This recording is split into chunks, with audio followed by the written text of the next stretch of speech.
one final series here for day number 2 of WCS Montreal as we get down to TVZ. We never get to see enough of it here as we continue on down the road. We have Snute going to be going up against Kelazhur. And not only is it an important match to find out who moves on to the round of 4, for Snute, if he's able to win this, he would actually go above Kelazhur just by about 10 points in the rankings. So that would be great for him for seeding purposes going into BlizzCon, and then obviously who knows if he's able to get more points down the line. Joining me at the desk, we have Zombie Grub and Rotterdam to get things going here. And Rotterdam, Snute versus Kelazhur. After Kelazhur was able to take out Showtime, he's on a roll once again and he's gathering more momentum. Yeah, Kelazhur looked incredibly good in the round of 16 because I really think Showtime was one of the top dogs to perhaps take it all here. But Kelazhur said, nope, I beat him before and that wasn't a coincidence. I have been getting better. I'm still getting better. So he's here once again, and that's a familiar matchup. I mean, Kelazhur versus Snute. It happened in Austin. That was almost like a breakthrough performance, perhaps. I mean, we all remember how happy, how pumped Kelazhur was. The audience loved it. That was one of the best series I think we had at the entire Austin stop. And obviously, they played against each other in Valencia as well. Back then, it was Snute's time. Snute took him out 3-0, but the games were still good. So I think both players are pretty excited going into this one, and so am I. And on the other side, Snute, of course, who had to play against the monster that is Haas in the round of 16, where all sorts of craziness went on Zombie Grub. So they've had a very different road to this spot right now. They certainly have. I think Kelazhur has continuously proved himself against stronger and stronger opponents and stronger tournaments, whereas Snute, I guess people were expecting him to beat Haas.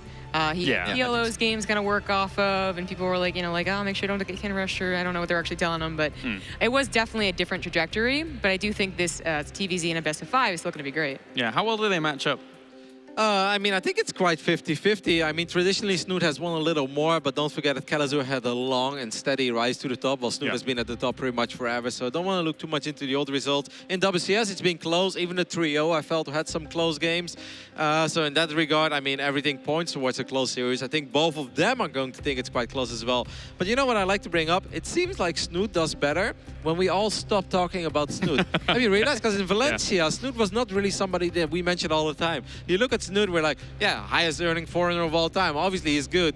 But, do you know how good Sarah is? You know how good Showtime is? Yeah. You know how good Neeb is? Neeb is the best right now. And it seems like Snute is slowly but steady climbing towards the real top of the foreign scene again when we just stop talking about him all the time. All right, well, I'm ready to greet them to the stage here to get this final series of the day going. Mal, Sweden versus Brazil. Hyped? Norway. It'll get there in a second. Yes. It's Mic Mal. check. Thank you.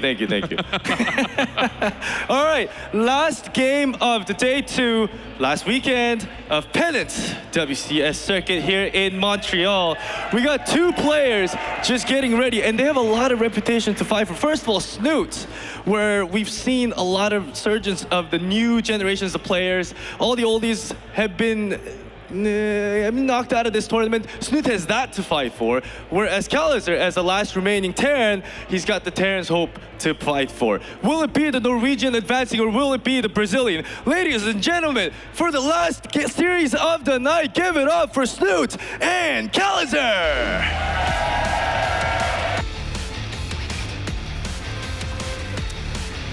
That's right, 2 familiar faces to us here at Snute against Kelazhur, both players of which have gone to the round of 4 before here in the WCS circuit this year. I mean, Kelazhur has been amazingly consistent. Quarterfinals, semifinals, quarterfinals. Yep. That is just fantastic. If you would have said that in the beginning of the year, people would have laughed at you and be like, yeah, sure, Kelazhur fanboy. Like, just get lost. That ain't going to happen. Maybe 1 deep run, but not 3 or even 4 right now. It's amazing what he's done. Like, a lot of people hit the peak, but then they kind of fall back into their old tricks, or other players figure them out. Yeah. But apparently, there's nothing to figure out about Kelazhur because he's just damn legit. He just got better. And you see the excitement in him when he wins these games, Zombie Grub. You see how emotional each of these wins is, especially when we saw him be against Showtime. Yeah, actually, both of these guys are quite emotional. Kelazhur is pumping his fist whenever he wins, and Snute is like putting his his hood up, and like when he wins or loses, it's like, oh, thank God, or like, oh no, like really emotional players. An awesome series. The TVZ too. I think it's just like an epic matchup. It's usually everyone's favorite. I think Terran maybe having some little trouble against Ling Bane, Ling Hydra, and certainly Snute plays a very defensive style, but I imagine it's going to be a 3-2. I mean, looking at how we saw the last 2 series of the Zerg versus Zerg, they kind of fly by us quite quickly. Yeah. This has the potential to go the distance, especially when you're considering someone like Snute who plays that very defensive I side. really like that you brought it up because I was about to go there. I was like, even though this is our last best of 5 of the day, that doesn't mean we're done just yet. No. Because Snute is one of these, I mean, roaches, cockroaches, like he doesn't die. He stays in these games. Yeah. And Snute has actually made some remarkable comebacks, even this year in the WCS circuit. And even when like all hope seems lost, if he has a mining base, there is a dream, you know. And Snute is going to hang in there with his queens. And he's so ultra good as well, being very efficient with his army later on. So I totally agree. There is a potential for a very long best of 5 over here. Huge disparity between the 2 earnings from these 2 players, considering Snute has been on the top for a long time. Kelazhur, not as much recently in 2017, really coming into his own. How does someone like Kelazhur, from a Terran's perspective, go up against a player like Snute, who is very defensive and is very hard to kill? I think Kelazhur's gonna play to his strengths, you know? Like, I think a year ago, Kelazhur plays to his strengths against Snute, and Snute just smacks him down every single time. Kelazhur's always been a really aggressive guy, but this year is very different. Kelazhur has a lot of momentum behind him. He feels pretty good after his GSO versus the World performance, I'm guessing. Yeah. And his harassment, his multitasking, his aggression actually works. And I'm gonna be like, it's a little on Snute, maybe, to defend. Yeah, no, I think it's going to be pretty standard where obviously Kelazhur is going to be the more aggressive player, but Kelazhur has really evolved in a player where when he feels that the opponent is about to stabilize, he doesn't just throw away units. That's when he takes like not just a 4th, but he takes a 5th behind it immediately. Yeah. And he's much better at capitalizing the map control he creates for himself. Like if this was a football match, have in mind that like Kelazhur is probably going to have like 75% ball possession because it's going to be pretty much all him for a while, and that's because Snute is okay with that. Snute likes to sit back, likes to get his good economy, likes to just spread a little bit of creep and get all the queens going. So it's all about Kelazhur obviously first being aggressive, hopefully get some damage done, but then also the moment where Snute starts to stabilize, it's really important for Kelazhur that he transitions, that he takes all the bases he can take, and that he starts really doing something about like the map awareness that Snute will most likely have. Where does Kelazhur find his power in the matchup? Is it kind of just in the early stages of the game, or does he like to go down the mech route to just kind of have a steady position? Where are we looking? I consider like Kelazhur as like Terran, okay, like emphasis, all right? Mid-game is where this guy can really shine. He definitely had a good early game, but since the Reaper nerf, like it's not as strong or seemingly even as important. Like it's about the mid-game metavax for me and Kelazhur. Okay. Totally agree. He shines in multitasking early on skirmishes and try to just find a hole in the opening. But then again, Snute is very good defensively, but that comes into play that Kelazhur has evolved as a player. He's not a one-trick pony. It's not either just Reapers or just multitasking. He's a pretty complete Terran these days. So we have a minute or so before we actually begin this game. I want your predictions, because it's the final series of the day. Why on earth not? So Zombie Grub, I guess we'll start with you and what your reasoning might be for that. Yeah, I did say 3-2. I think that these have got like really great storyline, just personality, like their roads here, but also in their play style. Okay. It's going to be like defensive properties work out and then aggression works out, and the defensive works out and then aggression works out, and that's why it's going to go back and forth. Okay. I think it's going to take a little while. I think in the end, maybe Snute does take it. I feel that Snute has been getting a little more confident again, but I think it's going to be very close, like 3-2, maybe 3-1, but yeah. As long as we don't talk about Snute, I think he's going to have a very deep run. A long, long series potentially ahead of us here as we get into Snute versus Kelazhur. Thank you very much, guys. It's time now to head over to the commentary team for our final series of the day here for WCS Montreal.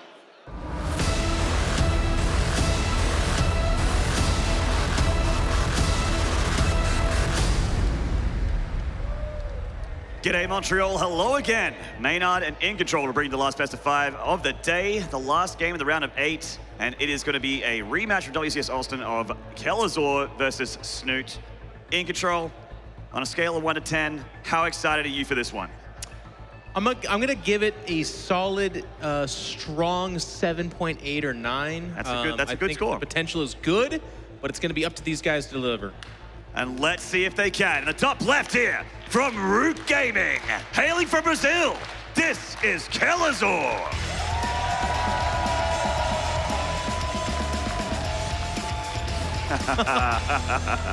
Some great signs out there. The crowd's been fantastic. And the bottom right here from Team Liquid, you know him, you love him. This is Snute.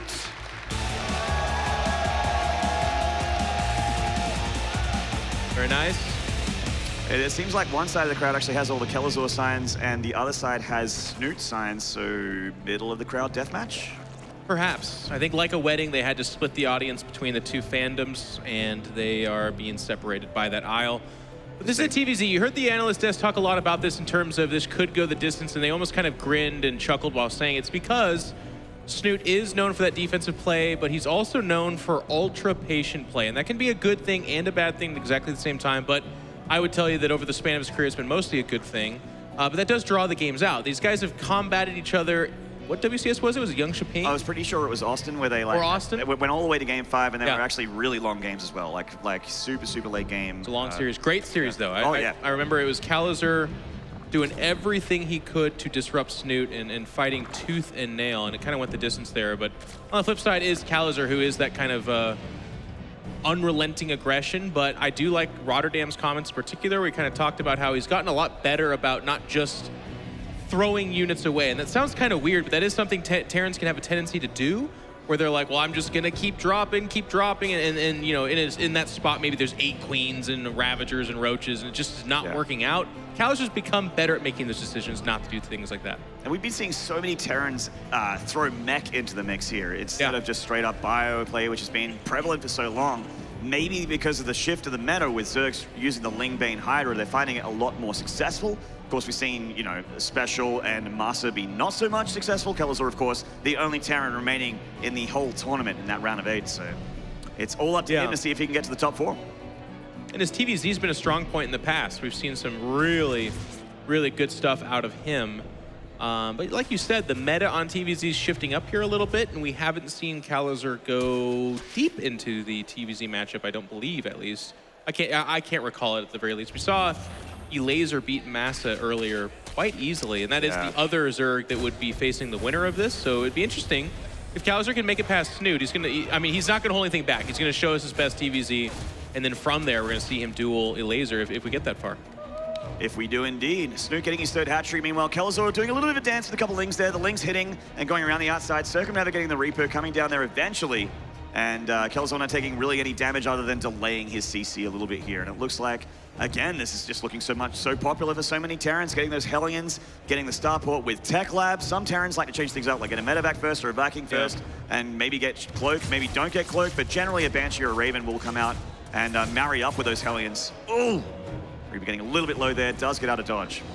Yeah, a lot of TVZ is a bit of a song and dance for that first Reaper. If it gets a drone killer or 2, that's like really awesome. But for the most part, it's going to scout, it's going to check timings, and it's going to see a lot of the same similar stuff. But for Snute, that song and dance almost extends. Like, whatever your opening is, everyone always tries to harass or do something damage-wise to Snute, but it feels like that too is almost a formality. It's just so good about his queen positioning. He likes the queens. We kind of heard that being talked about as well. He'll go up to 6, 7, 8, no problem. He'll delay his tech. Yeah. And he'll just be very drone heavy, and harassing into that is difficult. That being said, these Hellions have found a drone line, and they line up a little bit there. Whoa, wow, big transfer there. Catch by Kelazhur. Oh my God. 9 drones. Now that is good damage for this run by. Yeah, it's really good damage. Oh my God. The drones came back a little bit early up there too, but Kelazhur's kind of already bailed out of controlling that attack. The funny thing again about Snute though is like, he's not teching right now. There's no lair, there's no Evo chambers, there's no other production happening, where if you lose drones like that in that situation, that can become very dicey. Obviously, there's no excuse. Losing 9 drones is losing 9 drones, but for Snute, he plays a little bit more of a flexible style where that's not the end of the world. That was a good score for Kelazhur, but it was hardly game-ending in any way. Yeah, I mean, Snute is, of course, concentrating on drones, which means that even though he lost those numbers, he's going to replenish and even take the lead away from Kelazhur in drone count, which isn't uncommon because he has those 3 hatcheries, he has lava, he has queens spitting on every single hatchery as well because he has extra queens, and double Evo going down as well. So again, another late game focused move here from Snute. And it's just drones for days. He's actually pulled off the gas on the queens. We're going to have a Widowmine drop come in here. This is going to be nice and disruptive because it's going to take a Spore Crawler to go ahead and dislodge those. And there is no Spore Crawler right now, so you're going to actually have to make one, and there it is. It's going to get produced there right away. 3 more drones die, a couple of Lings, not the biggest of deals, but the Hellion Harass does continue. And looking up the production tab, by the way, it's not going to be mech. A lot of times when you see this kind of sustained Hellion Harass, they will go into mech. But we're seeing additional barracks. And what I like about this from Kelazhur, by the way, too, I mean, I don't mean to downplay this too much, because if he's not doing this harass, Snute's at 80 drones and 4 hatches and is just that's a tough game. It gets really tough because he's just undisturbed. So you have to kind of do this. This is the last person in the whole world you want to leave alone. Right. He will spiral out of control and power very, very hard. Speaking of, we have a third CC part of the wall here for Kelazhur, so he's going to take equal bases very, very shortly. And he's as well getting double engineering base, so he's also gearing for the later game. He's not afraid to go the distance here with Snute. Another mine drop, just a couple extra drones, not catastrophic for Snute, but just chip damage. And if he keeps doing this, I mean, losing that medevac really sucks, but if he keeps doing little damage like that, it definitely starts to pile up. It does start to pile up. I mean, if you look at how the game's shaping up here a little bit, it's looking like that, at least for now, is going to not be the case. Those 4 Hellions are looking at 5 queens, I think, on that right side to try and get past it. Okay, 4 queens. Can they scoot past? Looks like they might. Nobody lining up just yet. Getting a couple of drones. These guys are lining up. Oh, they're yeah, split up for a again. second, they're like, we'll do it, don't worry. But, okay, so 10 drones more die. Which, again, I feel like against other Zergs, it's like the biggest piece. Oh, the Liberator actually got 5 kills itself. Yeah, kills in the main and also at the third. Picked off by the Queen, so everything he's thrown at him has died. Which is a little dangerous for counterattacks and that sort of thing. Of course, Snute knows that he's going to be safe for quite a while here. So he can, drone if he wants to. It actually looks like Snute is already pushing towards tier 3 with the infestation pick going down. Haven't seen a Baneling Nest or a Hydra Den just yet. In fact, it's a Roach Warren is the tech choice for Snute. Yeah. Which is really how he used to play ZvT for such a long time. He Roach, Ravager, Infestor was the way he used to do it. Yeah, exactly. It's going to be Infestors, though. I don't think it's going to be... I mean, he might make that Hive just because it's nice to have the options to do that, but I know that he likes that Roach, Ravager, Infestor composition, especially as you pointed out, if you're not going to have a Baneling Nest, you have to have some kind of AoE ensnare ability. We're going to have this little drop here from Kelazhur. So far undetected. The creep doesn't see that, I don't believe. We just seeing the edge of it. He's going to get a couple creep tumors here, maybe in a few with that scan. Juicy scan here. Comes in on the creep, sees roaches. Can engage these couple very easily. The army supply of Snute not very high right now. No, it's just these queens backed up by a couple of roaches that are fairly unupgraded. They're going to go ahead and get pushed away. And as you said, a couple of creep tumors do die. And the kind of funny, almost feudal feeling of that is Snute has 6 or 7 queens or whatever it is. So it's like, I'm just going to make you work. And that is actually a thing in StarCraft 2. This is a best of 5, could go the distance. And doing those little aggro, annoying things to your Zerg player is what enforces errors, but also kind of tires them out in some ways. It's actually a real thing.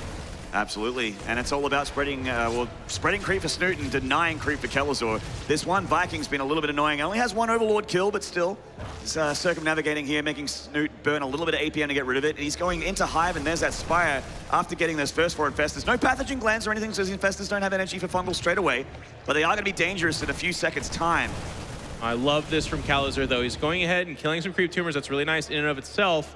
But what it's also doing is freeing up space and taxing the actions of Snute to perhaps allow for this double medevac trap to sneak through on the right side. It's going to show up. It's obviously been spotted, but Snute's a little bit out of position. He's going to drop down behind that third base, not scoring any kills just yet, but dislodging a little bit of that economy. There's a couple of damage there as well.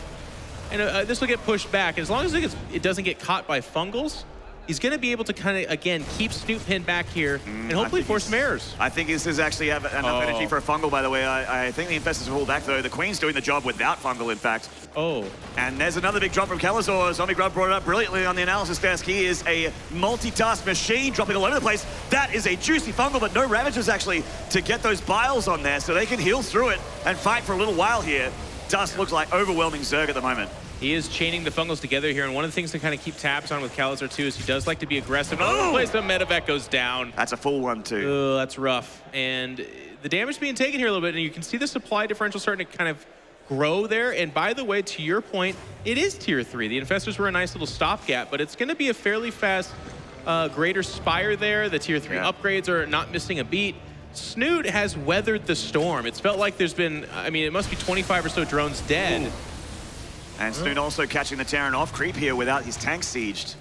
Forced to pick up and get out of there, pushing him all the way back. I'm worried for Kelazhur. I mean, a little bit. The answer for Broodlords is to be more mobile, to drop, to have an army. I mean, in the meantime, build up something in the air to try and answer for that. But he's exhausted himself. All the drops have not just been deflected, but actually kind of picked off.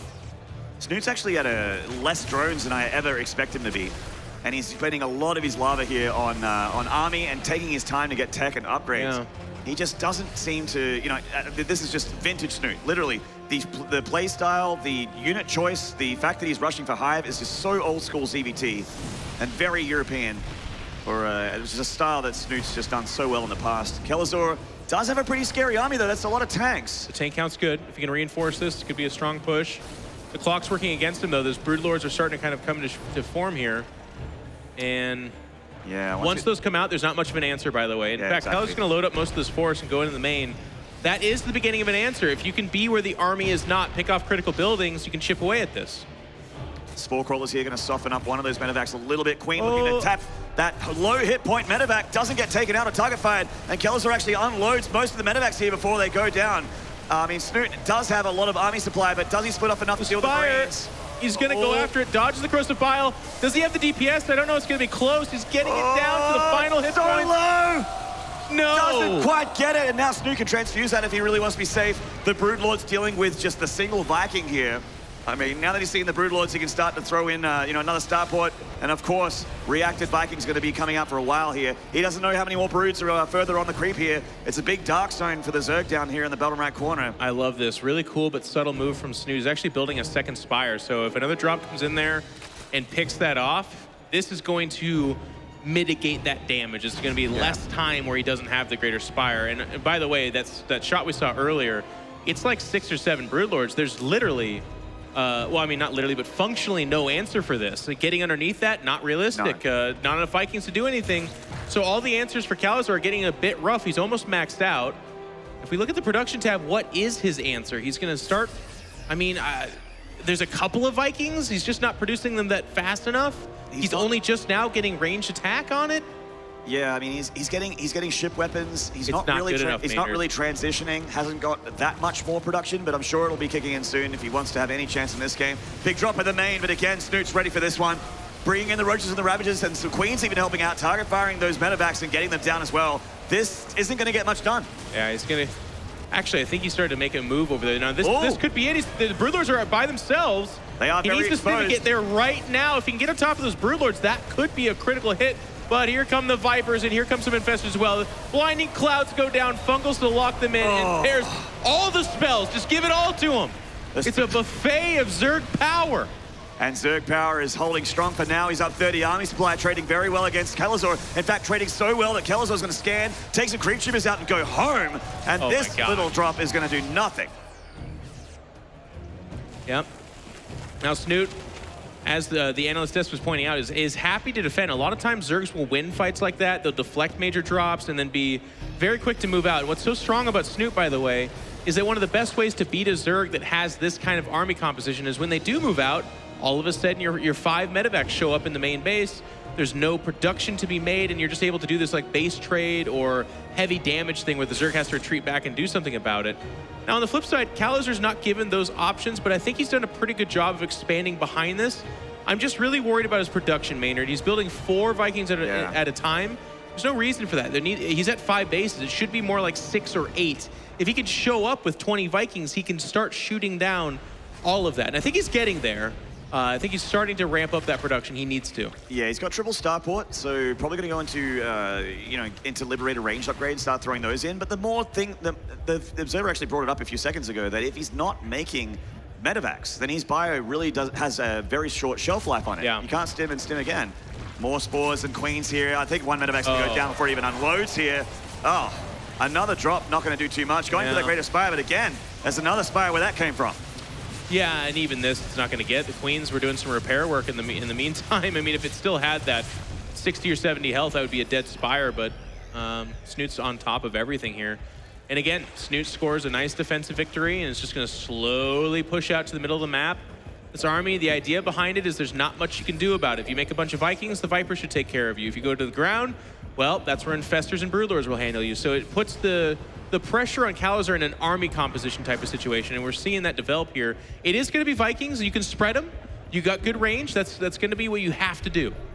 Yeah, they are kind of the siege tanks of the sky here. Also, the anti-air mode of the Thor's been switched to target down these Broodlords. Big fungal here on those Vikings. Gets a couple of them with the Corrosive Biles. In fact, these siege tanks, not all of them are Blinding Clouds, so they're doing a bit of damage from the back here. Kelazhur has some Marines trying to muscle their way on through. They get through the Blinding Clouds, they're starting to engage. The Broodlord count's starting to get shaved into as well. Yeah, Broodlord's getting picked off here on the left side, and actually retreating is going to cost him. Honestly, those Vikings could have pursued a little bit further. I think he's worried about a fungal and losing all the Vikings, so understandable. But a not bad fight for Kelazhur, by the way. I know that he dropped down in supply, but to be honest, with the army style of what Snute has, it can steamroll very quickly. It's like, well, if you're not able to have a good position, womp, there goes 100 supply, you're dead. But instead, it ended up being a little bit more of a trade. Kelazhur again taking 12 o'clock, so ramping up his economy really well. I mean, what do you think, Maynard? Has he got the tools to deal with this? It's going. He's starting to. He's getting ghosts, which are going to be very, very nice as well. By the way, they are going to be able to snipe the Broodlords. And if there is any kind of Ultralist transition, which looks like there maybe is getting melee upgrades, but definitely concentrating on his air army right now is Snute. The Ghost Snipe ability is going to be very, very nice. But again, if you guys aren't aware, if the Ghost gets fungled, its Snipe gets cancelled as well. And there are still a few Infestors around to be able to do that. Okay. It's also, it becomes a question, too, of control. I think one of the things that we revere the most about one of the best Terran players in the world, like TY, is how good his Ghost control is in this matchup. Yeah. But other Terrans are actually kind of reticent to go in that direction. And I'm talking about Terrans like an Innovation, Amaru. They'll definitely make Ghosts, but they're just not as quick to do it because it's so hard to make work really well, like you said. So the Infestor count's only at 3, and I say only 3, like yes, 3 Fungals can end this game. But I feel like, yeah, and Snute agrees with me. Getting more Infestors here. This is something that he definitely needs to throw into his army to make it even more powerful. Spellcaster units are what the late game's all about. He's got those Vipers already. And yeah, Fungals is going to make things so much easier for him when he has to finally go for that big fight. Part of the reason, too, by the way, why Snute's style is difficult is he'll push to this point where he's maxed out. He's got the super army. He's got a bunch of bases that are mining. And look at the bank. So he's getting to a point now where if they do trade armies, as long as Snute doesn't really mess up, he's going to kill a ton of stuff. And when that happens, he can then just reload with, 85 Roaches if he wants, or Hydras, while the Terran player is not building nearly as fast. And a lot of those units that he would need to replace, like Medivacs, like tanks, take a longer time to build anyways as well. So the reload is very powerful for the Zerg players. So that puts the Terran in a tough spot where they can't just jump out there and be gung-ho about a big fight. Yeah, he's actually dropping some planetaries just to help him in this choke against the Zerg. It's a very, very powerful position on Abyssal Reef specifically, if you manage to do that. There's a few positions on Interloper as well, which is actually in the map pool, of course. A lot of people like to play on that map. This triple drop, actually, I like this one a lot better. This is going to come from the high ground, and this should catch Snute by surprise. We can see he's only got a few Queens here. His army is way, way, way in the middle of the map. And these Ghosts, if they get EMPs or snipes on the Vipers or snipes on those Broodlords, that is what they're here for. Yeah, and Snute's response team is almost nothing right now. He's got 12 Roaches out there, as we're seeing from our wonderful observer. So here's what's coming to respond to it. He's going to lose that base, which means he goes back down to his original 5 bases. And that's the game Kelazhur's going to play for now. It says, hey, you take your 5 bases because your main and natural are about to mine out, maybe even your 3rd. It's getting close, as we can see here, it is getting mined out. So if he can keep him on 1 or 2 mining bases, that's a manageable game. But if Snute gets up to 6, 7, 8 bases, he's got money for days. Yeah, and there are still a few bases to be able to take for Snute. He could take maybe the bottom left or even the top 2 right ones could be done.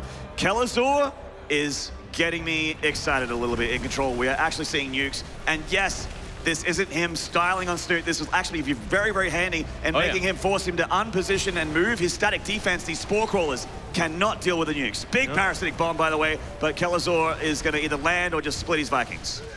I believe they still do damage on the ground. Yeah, landing doesn't... Am I wrong? I think they don't. I think it's just a Sky. Really? Okay. Yeah, I think so. I'm not sure. We need this landing. Oh, good EMP there, though. Gets a bunch of the Infestors. Does trade them out for their lives, so a bit expensive, but not bad. I think that was all of his Ghosts, actually. So that's not so super great. Very, very plugged up Vikings. Very dangerous still. A Parasitic Bomb is going to do a lot of damage. That does. Yeah, and look at that. Oh, my God, the left flank. Yeah. I mean, that was kind of in the animation, so I'm not sure if that answers it for us just yet. But the Vikings are on the ground, and they're not super great ground warriors. Kelazhur may have finally been broken here. Those Fungals have been pretty incredible. The Parasitic Bombs as well, getting rid of all the Air Army. This Planetary is in a lot of trouble. What has Kelazhur got to the left of it? He's just bleeding army supply right now. Yeah, he's making 5 Vikings in a row behind this. He's got some force, but he's going to lose that 12 o'clock for sure, as we can see there. And again, it's the same problem. Getting on top of those Broodlords is just impossible. You need something up in the air. The Vipers don't have energy or anything like that, so the Vikings that are coming in are going to be pretty tough to deal with. But at this point in time, Kelazhur's already taken so much damage. He's down 50 supply. It might have just been too much. Maybe. We'll see if he gets the engagement of a lifetime here. He does still have these Ghosts, which are very, very important. Hasn't been able to get rid of these Broodlords, though. You seen the nuke yet? Nope. There it is. Okay. Ask and you shall receive. 1 nuke firing off here to try and get rid of some of this creep tumor. by the looks of things, that's all it's going to get. Get out of I mean, that'll be what it gets, but it was a zoning thing. It's going to be saying, hey, get out of here. It gives him breathing room, to be honest. And at this point in the game, he has the bank to be able to make nukes, because nukes are very expensive, and he's getting multiple of them. Yep. And I think this is smart, actually. It forces Snute to rethink his position and forces him out of really dug-in locations. Yeah. Trying to take a look if Snoot's going to change up the army composition. He's just making more infestors, getting those tier 3 upgrades. Pathogen glands finally as well, so the infestors will hatch with fungal. And again, 6 o'clock was taken in the midst of this, so Kelazhur's going to want to apply some pressure there. He's not out of it yet, by the way. He's been down in supply. We've been talking a lot about how Snoot's army is a juggernaut. I mean, if you're watching this game and you're kind of perhaps a more layman fan or just tuning in, Snoot's like won every fight, so it's deceiving them. If Kelazhur kills that main army and gets that snowball force and pushes in on the few mining bases, you could see Snute kind of buckle under. Now, that being said, the argument against that, 6,000 minerals, but only 1,200 gas. So the units that come out from Snute as the reload, they're going to be fairly low tech. He doesn't have the choice. Indeed. If we get to the reload, then. If we do, in fact. And this game one's actually very reminiscent of the last time these guys fought each other in WCS. Very long, very patient, very high-level play here. Broodlord's looking like they wanted to do a Broodling volley there. The Vikings looking for it, but here comes the full energy Vipers. Needs to be very careful about those parasitic bombs. This Ghost looking for an EMP, just hits the Queens. Nothing special.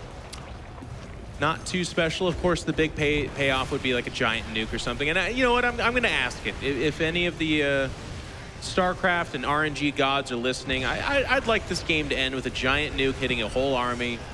Montreal getting all crazy hyped again. That'd be really fun. Yeah, we'll do something special for you guys if there's like 100 supply army killing nuke or something like that. There we go. We'll come up with something, the caster team. I hope you guys can hear that. Montreal is excited, so I'm going to count on you guys if we get that big nuke. But back and forth we go. Now, the left side was taken, and it looks like Kelazhur's kind of given up on attacking at 6 o'clock for now. All the focus is here. This is, if you saw the army value, it's probably upwards of 20 or 30,000 minerals and however many gas. This is where the game's going to be decided for right now. Yeah, this scuffle back and forth while the players are, of course, macroing, trying to move out. Big nuke being out there. This one is off creep, but it's going to give him space to let the Broodlord stop doing free damage to his turrets and his siege tanks. He's already lost a couple of siege tanks and his Broodlings. He might lose Snoot's nuke vision, by the way, is pretty darn good, because sometimes there's like a moment of panic. It's like, where's it at? But for Snute, he's like, nope, it's right there. I know. I'll back away. Don't worry. The Ghosts cloaking in time to be able to avoid those Broodlings. They were actually swarming around those Ghosts. Cloaks, pretty good spell. Looks like Snoot's actually breaking off some of his army to try and bust this planetary here. It's mining gas, which is very important for Kelazhur, even though he has this bank. Yeah. He's not going to want to lose that. And here comes the attack on that 6 o'clock base we were talking about. Planetary will die. I'm sure there's some other command centers to float over there. And actually, it looks more like Snoot's trading those units out than anything else. Yeah. Which is a bit interesting, by the way, because the Ravagers do have a position. They are still important to this composition, in my opinion. But, oh my God, that parasitic bomb. Yeah, Stop it. He hasn't split it off just yet, so the Vikings took a lot of damage. He's like, what's the max damage this can do? Let's check it out. Yeah. Oh, the fungal actually going to hurt these Vikings even more. Never say he dies, says the Ghost as he dies, which I always find poetic. You find it poetic? Ironic, I think, is better. I love you guys, Blizzard, but that's a weird one. It feels like the only time you would not say never die is when you're dying. Uh-oh. Kelazhur, I hope he's watching his army. We meant 100 supply of Snoot's army, Kelazhur. Okay. Both these guys know. Good nuke. Good nuke. When playing with nukes, it's important to kind of keep your distance. It's a well-known, at least an American fact, but perhaps lesser known up here. The Ghosts are poking away at these spore crawlers. Snoot's just been so patient. He's slowly creeping forward and forward, literally and figuratively, towards the base here of Kelazhur, which is extremely important. It's still a very rich base. It's been good. Yeah. It's gonna become a resource war. So right now what's happening is Kelazhur's fighting tooth and nail to hold on to 12 o'clock. But look at lower left and top right, because to me, this is a precursor to what's to come. Kelazhur cannot allow Snute to get beyond this. If Snute gets beyond this, that bank right now, which is closing in on 10,000, you know what though? Forget the minerals. It's not about the minerals, it's the gas. Right, like, what are you gonna make it? Is he gonna make infinite lings forever? It's gonna turn into like that survival map or mission that's in both Brood War and StarCraft 2? No, I mean that'll be easy, but we'll see. I'd like Snute, by the way, to make 35 drones, just makes sunk spine crawlers, makes spore crawlers.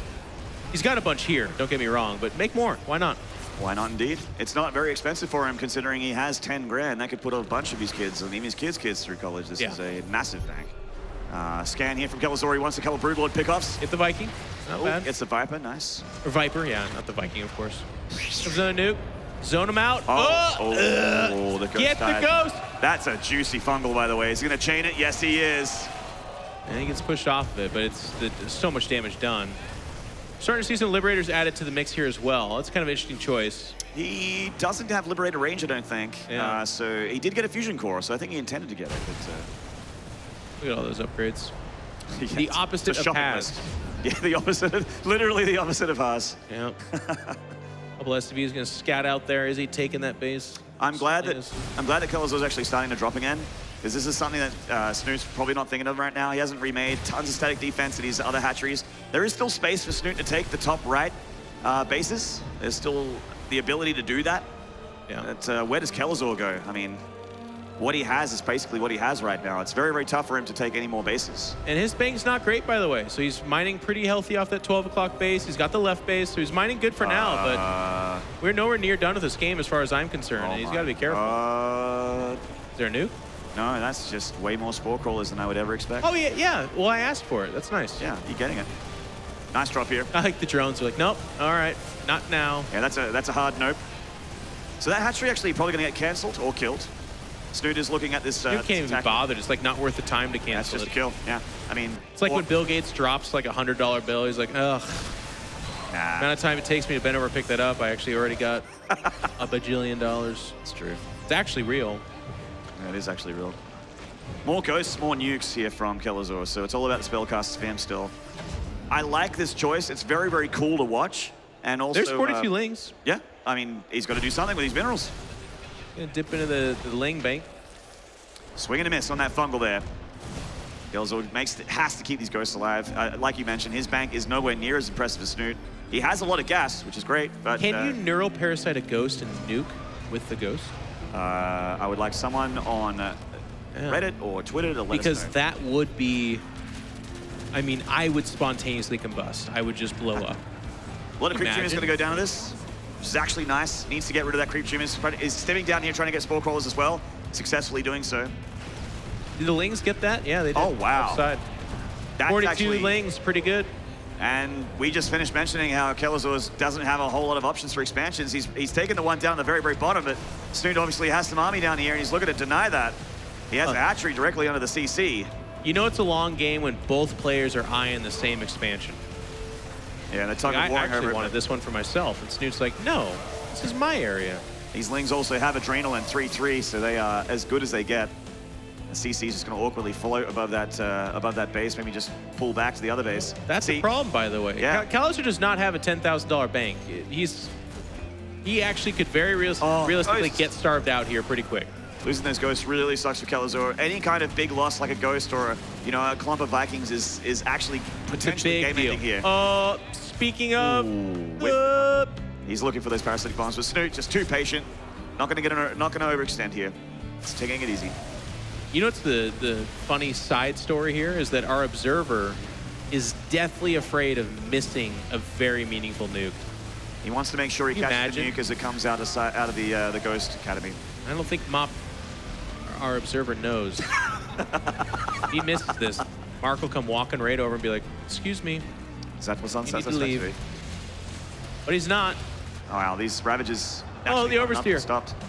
More creep tumors going down, a few spore crawlers going down as well. This is a slow and steady nuke push here from Kelazhur, but he is actually starting to push Snute back, funnily enough. But The there's creep money. is not as close as it used to be. Bank spent, 12 o'clock gone.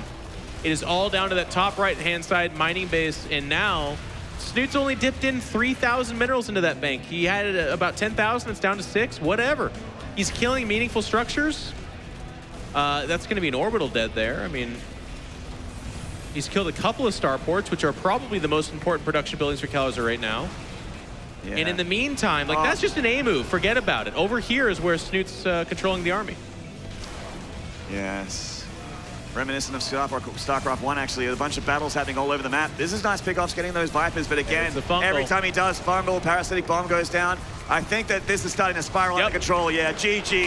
Snute getting an incredibly high-level, very entertaining late-game ZvT win there against Kelazhur, who really actually put the screws to him for a very long time there. So this is actually going to be very exciting for the series. Oh, Maynard, does it actually? Yes, actually. We could get 2, 3, or 4 more of those. I liked it. It was really fun, but it's kind of painful to watch. Like, Snute will do that to you every single time. And that, you know, that's cool. We're here to win for those guys. So if they're not here, they're not looking at their watch being like, well, geez, the fans want a quick one, so I should do that. Nope. No, whatever it takes to win. They're here to win. And that is Snute's style. It's kind of like water torture, just dripping on your head a little bit. Just slowly, you start to go insane. And that's what he does to Kelazhur. It is. And you said it. Kelazhur now has to sit there in that dim blue light and kind of think to himself, like, I don't know that I made any mistakes necessarily with Harass. I thought he did a pretty good job. He was macroing behind it fairly well. He had the right answers for the tech that he was facing. I mean, maybe people would make an argument for like Thors. Thors are a good answer there potentially. I thought he did a pretty good job trimming down Snute's army, like, or not army, excuse me, but bases. Snute was never on like 8 bases, and that's how he got to 10,000. He was on 5, going on to 6. But his army composition just doesn't give up meaningful units very often. You're not seeing 5 Broodlords die. You're not seeing 10 Infestors go up in flames. It's like a Viper or 2, some Corruptors, and maybe a Broodlord. He can replace it. And I have seen nukes kill dozens of Infestors before. I mean, it could happen. But hopefully it doesn't for Kelazhur, for Snute's sake, rather. I hope it doesn't happen. But if you're a Kelazhur fan, maybe you're asking for it. We got Odyssey coming up next. This is actually another great map for Bioplay, and I hope we see that again from Kelazhur. We saw a lot of potential for the early game here of Kelazhur, and of course his mid and late game quite strong as well. Snute's, I would say, a little bit stronger. Let's see what his plan is for Odyssey. This is one of my favorite maps in the map pool, specifically for TVZ, because of the some of the abusable positions and also proxy potential. If Kelazhur wants to go full 2016. All right, let's introduce him. In the top left here from Root Gaming, this is Kelazhur.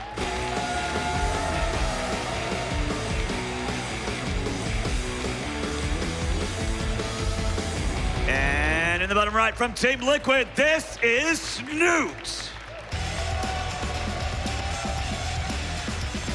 Snute. Drop him like a top. That's nice. I've not seen that. I like it. That is an old song now, isn't it? It is. It's okay. We're old. It's not going to be proxy this time around. No, this is actually, yeah, it's gas first. No, was that barracks first? I'm not sure, but it's pretty close.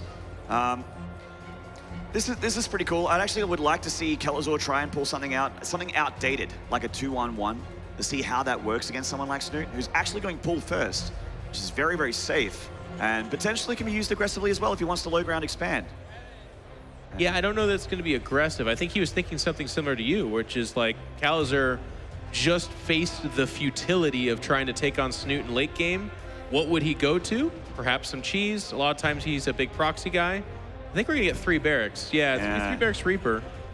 So he is getting a cheese, but it's the in-base variety. Yeah, possibly the 1-base variety. I'm not too sure. This is going to be pretty strong. I mean, obviously, for you guys that aren't aware, this was all what TVZ was all about. Like, it just became 3 racks Reaper for a long time there, thanks to people like Beyond and Ufel making it popular. But the Reaper did get a KD8 grenade nerf.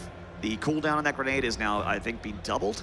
So the Reaper, not as strong as it used to be as far as the spell cast goes, but it is half still damage too, doesn't it? Just like 5 damage to 10. I think it still does. Yeah, you might be right.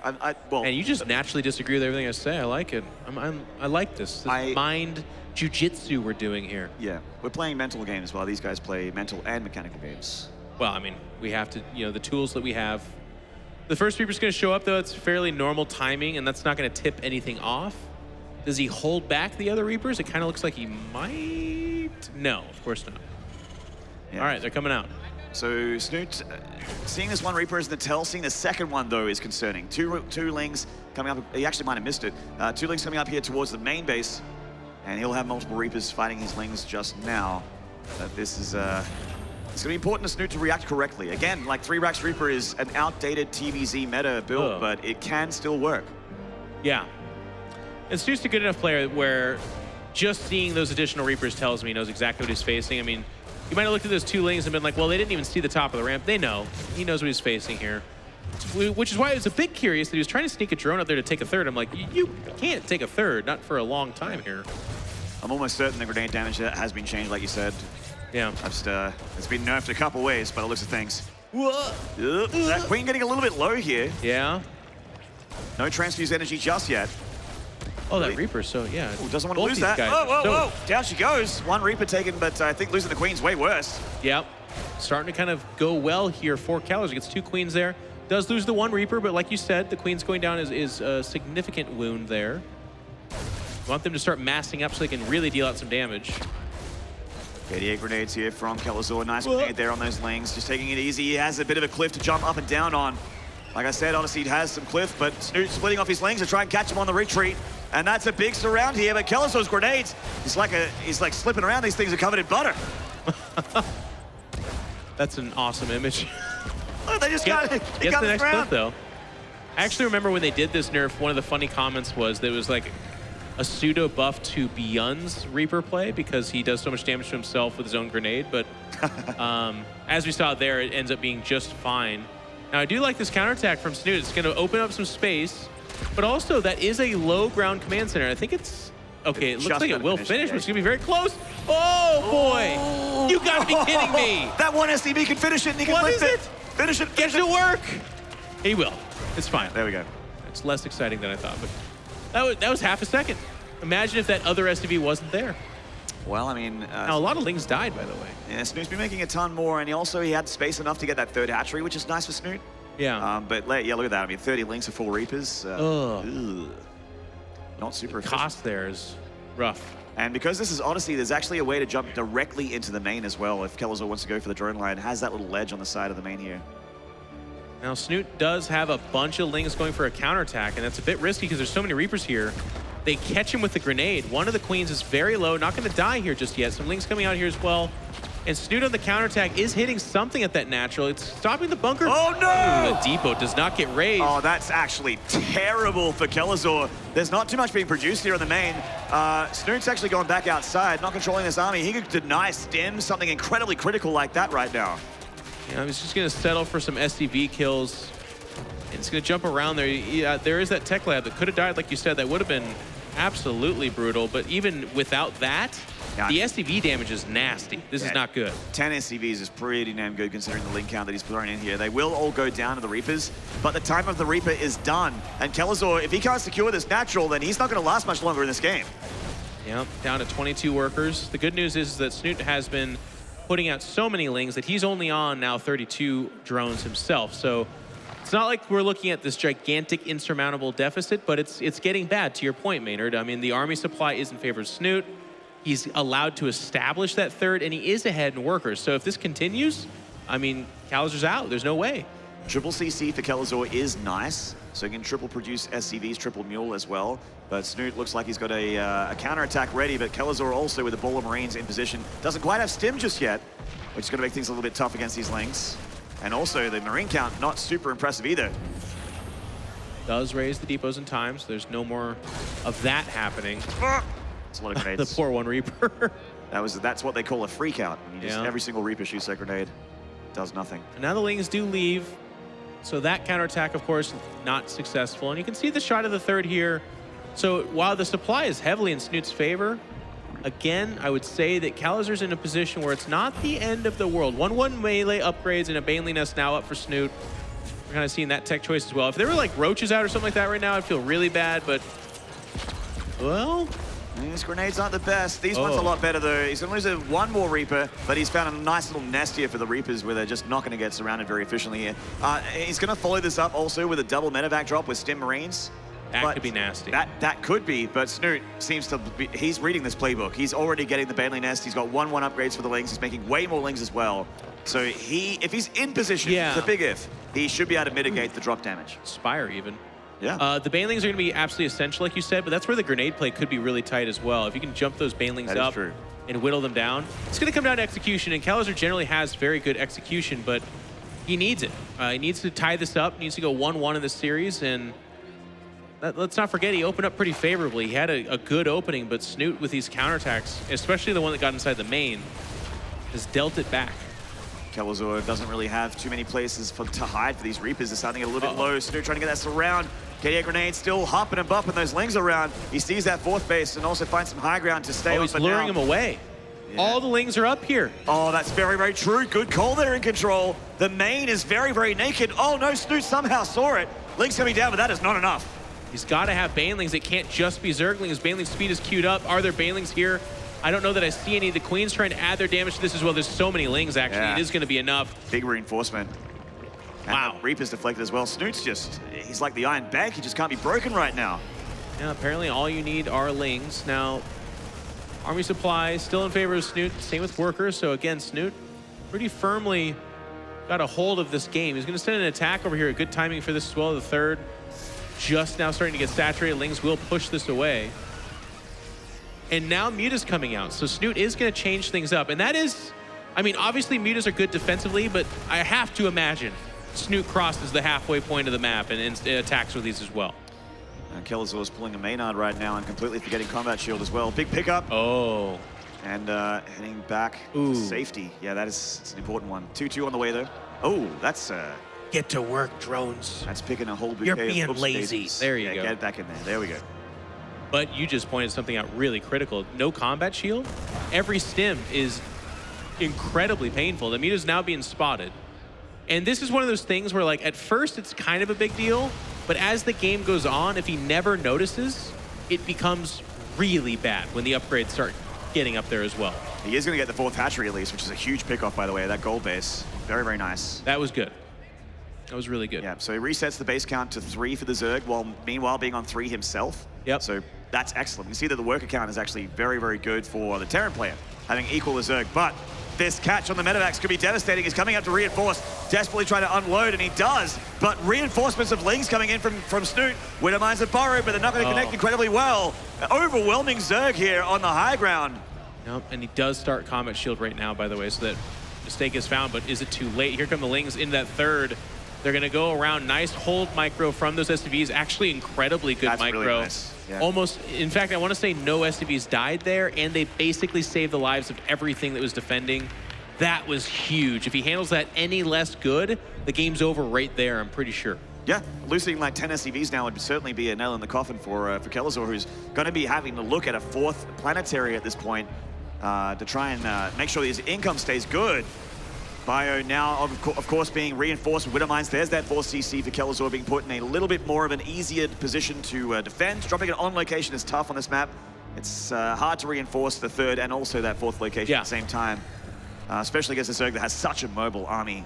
Not a whole lot of stacked defense for Kelazhur. There's like a single turret in each middle line. Of course, there's Widowmines as well. Ah, there it is. Yeah. So Snute is going to go for Ultralist Tech, by the way. Oh, this actually might be a very good connection. Whoa, a lot of Lings died there. What was that? How many? Yeah. There's no way to know, but a lot. Yeah, getting Drilling Claws. I love this, actually. Throwing in Thors, getting Drilling Claws. That is basically the anti-Lingbane Muta. But, of course, we know that coming up is going to be the Big Daddy Ultralist Cavern for Snute. He is getting 3-3 on the way for his melee upgrades and Carapace. It's working out for him, though. Like, you obviously want to add more Marauders to the composition as well, but having Thors already in Widowmines, that is the start to something nice in also dealing with Ultras. And like you said, that pick-off earlier of the gold base means that Snute is just now at 4 bases himself, so the duration that was pushed back was really nice for Kelazhur as well. It's like Kelazhur got a good scan off, actually. He saw that Ultralist Cavern. His naturalness 4th CC being bullied here by Snute. He's got a lot of Mutas coming in, but there's that Thor with a massive splash damage hit on those Mutas. They really can't dive in too deep here. Another volley. Do it! Shoot! The Thors are actually, they're shooting the Lings. The Thor's shooting the Lings. I know. He got an engineering bay that had a +3 attack upgrade on +3 armor, but that's okay. He can reset that. Contaminate on the attack. We might see a push out here from Kelazhur. That attack did not do very much. Like you said, he gets an engineering base, so that's a pretty big deal. Right side gets cleaned up. By the way, Blizzard, that fart sound was not me. I have to. I'm one bad joke away, man. I have to. Yeah. Anyways, here comes the army up the middle of the map. Not a lot of Marauders, not a lot of Widowmines. I'm actually a little bit worried. This is kind of a glassy army. Yeah, and he's very far on creep as well. Kelazhur being very aggressive here. He has 2-2. He's got Drilling Claws, so the mines can be microed a little bit better here. The force has been taken. He's sending that into a planetary, and thankfully for Kelazhur, none of the army of Snute's going to bully that, so they should get up. I like the reinforcements. And Snute's reticent to engage. You can see on that mini-map, he's just kind of pulling back. He says, okay, you got that base. He's got some ultras coming out. He's got chitinous plating. Nearly done. Says the Nearly far right done. There it there. is, yeah. Oh, God. Careful. That's always something to be careful with. Need that mute account up to burn that mine before it shoots. 4 base versus 4 base. Kelazhur in the supply lead. Queens can heal those ultras and make them nigh unkillable. Remember that. But a lot of damage being done by Kelazhur. He's gotten creep too much. We're going to have an engagement. He's going to kite backwards. There's no fungal to hold them in place. The first Thor does die. The second Thor anchoring quite well, hitting up those mutas. But the ultras are, well, I was going to say starting to die, but then they get healed. And Kelazhur's going to disengage. Yeah, I think pull back to the choke between the natural and the fourth would be a good spot here, but Kelazhur's actually still fighting. He wants to pull Snute way off creep and maybe take a good fight here, but I don't think he has the numbers. I mean, those ultras are just, they don't care. Get out of here. Now push him back, cleaning up a lot of Widow Mines in the go as well. And now the supply does switch in favor of Snute. But what's really important about this, Maynard, Snute only has the 4 bases to the 4 bases of Kelazhur. Oh, you're right. He's not rebuilt behind that. Picking off that Ultra is nice as well. It's a very expensive unit. And again, and just like you said, there is no 4th base. Only until now. Until now, there's a 5th hatchery going down, 4th gold intake, and he's double expanding to try and make up this deficit of income. I mean, we saw what happened on Abyssal Reef when he gets those 6 hatcheries or 6 bases up and he just gets left alone how much damage he can do. Yeah. And Kelazhur's looking to deny the expansion again with a drop. That SCV is never going to mine, by the way. It's just going to have a fit in the corner there. Why not? He's got the best job on the map. And a couple of the armies might engage themselves here. The Thor easy pickings might die in the background. Well, I say easy pickings, but it is a gigantic mech monster. It does die. Now, it's actually interesting. We see the mute account getting reinforced here a little bit. And I remember this from Snute versus Kelazhur before. Mutas with ultras are really, really sick, actually. You try to pick up and disengage, and the mutas run you down. That's a lot of Widow Mines, actually. That's going to hurt these ultras a lot. Oh, man, the ultras actually evaporated. Goodness. I don't think Snute was expecting that. Yeah. Oh, one queen gets on creep. She's like, yep, excuse me. Got to get out of here. Oh, not today. That's a lot of Terran. Yeah, scan, and actually that's another good scan there for Kelazhur, getting a ton of creep denied there. So, I mean, that was obviously a fantastic engagement for Kelazhur. This game still could go either way. It could. We'll see. Snoot's so good about these situations. I like Kelazhur's position. He's winning these fights. I like his army comp. I think Snute is more in his element with a greater spire and more kind of slow defensive play. He's been the offender this game, trying to be the attacker. But that being said, Snute just seems to have more supply and is still all over the place. If he can hold down top right and that kind of pocket third by his main base, then I think Snute takes firm control of this game. But if Kelazhur can get back out on the map, pressure those bases, I continue to like his spot. And he is starting to move out on the map, actually. He's bringing the Liberators with him as well this time. Hasn't quite got a Fusion Core, I don't think, just yet. But still, the Liberators, vanilla Liberators are still quite good. They actually have a bit of splash damage as well. If there's enough of them, they can just evaporate mutas, but of course their anti-air's not super great. Drop here on the top right. These mutas finding a small cluster of Marines, they take them out, but the numbers of the mutas are thinned a bit. And that's a tough army right there. Right there. Every time I always see, I mean, I know this is a little bit silly, but every time I see an ultraless army like that, I'm always like, man, 3 infestors, just a few fungals, something. It goes from like, that's a scary army to that can kill any Terran army, in my opinion. It can just one miracle fungal or just a couple to ensnare the big chunk of Marine Marauder, and they just go in and cleave and they're gone. But you know, it's tough to do. Big push into the natural here. The front door's open for Kelazhur. He's coming to reinforce this. A lot of Liberators, actually. I don't know if Snute can take this just yet, so he just sends the mutas in. They take a bit of damage. A couple of them get taken out by the Liberators. There's the big Ultra Baneling force. They're looking for the buyer. Whoa! Oh, no, Kelazhur! Yeah, what is he going to retreat to? Where does he go? If the Liberators were sieged, I'd feel a lot better about this, but they aren't. Oh, okay. Yeah. The Banelings, man. That's the secret sauce to that army. If a Widowmine can pick that off, it becomes a lot less scary. Only the one missile turret over here, by the way. Great job by Snute to be really annoying with this. Does get pushed back. Yeah. Kelazhur. And now Corruptor's coming out, so it could be that greater spire. Kelazhur is not repairing this turret. He was doing a really good job of it at the 4th base. The 5th, not so much. This one's in trouble. Big Ling run by with a lot of Banelings looking for the big SCV kills. They're going to get them. Big Ultra run by too, I suppose. Yeah, I suppose. But meanwhile, Kelazhur does take the gold base and is at least secured it for now on the lower left-hand side. Not mining from it just yet. Yeah, I think once he resaturates that, I actually don't hate his position. Even though he lost a lot of SCVs there, he still has a pretty scary army. He's starting to get upgrades from Liberators as well. He's Muta's catching a couple. That's a very nice pick off there for Snute. Starting to throw in Corruptors into the mix, so Corruptors obviously a lot better against Liberators and can tank mine shots as well, unlike the Muta. Yep. And he's deep in enemy territory. This drop did pick off that base at 6 o'clock, by the way, and is now in the main. I think it did cleaned up. But that was, I mean, look at Snute's mining situation. I think the gold base is done. He's basically just mining off that third base. I think he's on 1 base economy, and even that's really low. So, with no big bank. Yeah, he's just saturated okay, that 6 base o'clock there. as well. And that base has a few extra mineral patches, so it's quite nice. But you're right, he doesn't have a bunch of bases mining at once, whereas Kelazhur currently sort of does, like 1.5. He's looking to be aggressive, by the way. Yeah, I don't know. He doesn't. I think this big push here could potentially be a massive overextension, but the door is actually still open. There's not supply depot hasn't been remade there. I don't know. I don't know that I like this from Snute. Like this army, that's what he's got for right now. He's just now starting to saturate. There is no bank to replenish behind this. He's going to go in there. He's going to get that planetary. That's good.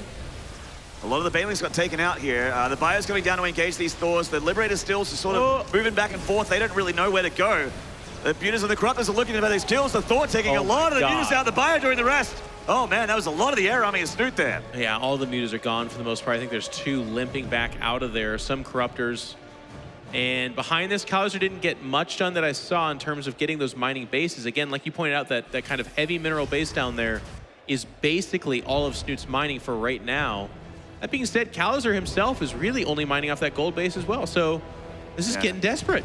He really needs to maybe start to, I think the natural should be pretty dry. Maybe float that down to the 4th base location that he had before. It really needs to make sure his income continues here or Snute spiral out of control. This is a nice siege position for these Liberators, but the Bio needs to be there to defend them against the Corruptors. He's been kited so far back here though.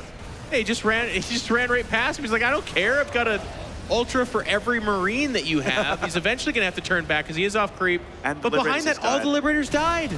This drop at the main is a paltry force. It's not going to get too much done, but losing those Liberators is actually extremely devastating. Oh my gosh. I think Snute is just so rock solid in late game. Like, I again, really liked Kelazhur's position, but just a couple of choices, and Snute is now, in my opinion, is 1 base away from just ending this game. If that gold base goes down, what does Kelazhur have?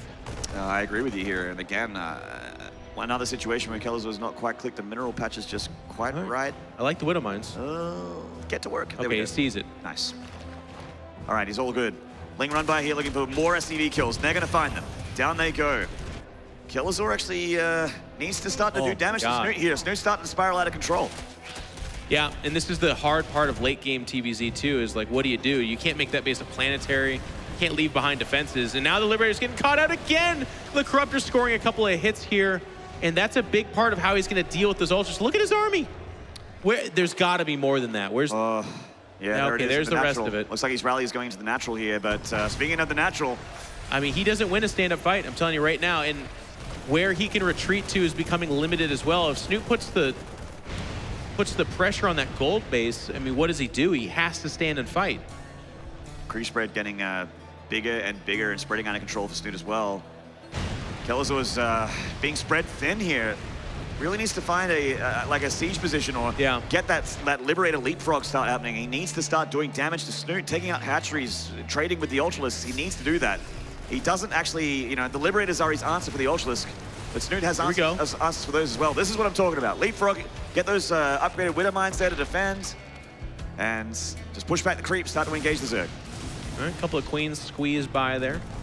Widow Mines and Liberators, a very good combo. It can deal with this. But I would be very surprised if Snute ever gave him that fight. He would have to have nowhere else to go. Or so many Ultras that it didn't matter, which may be the case. I mean, that's a lot of Ultras. So here we go. Yeah, I mean, every time he does that. The Corruptors, too, be careful.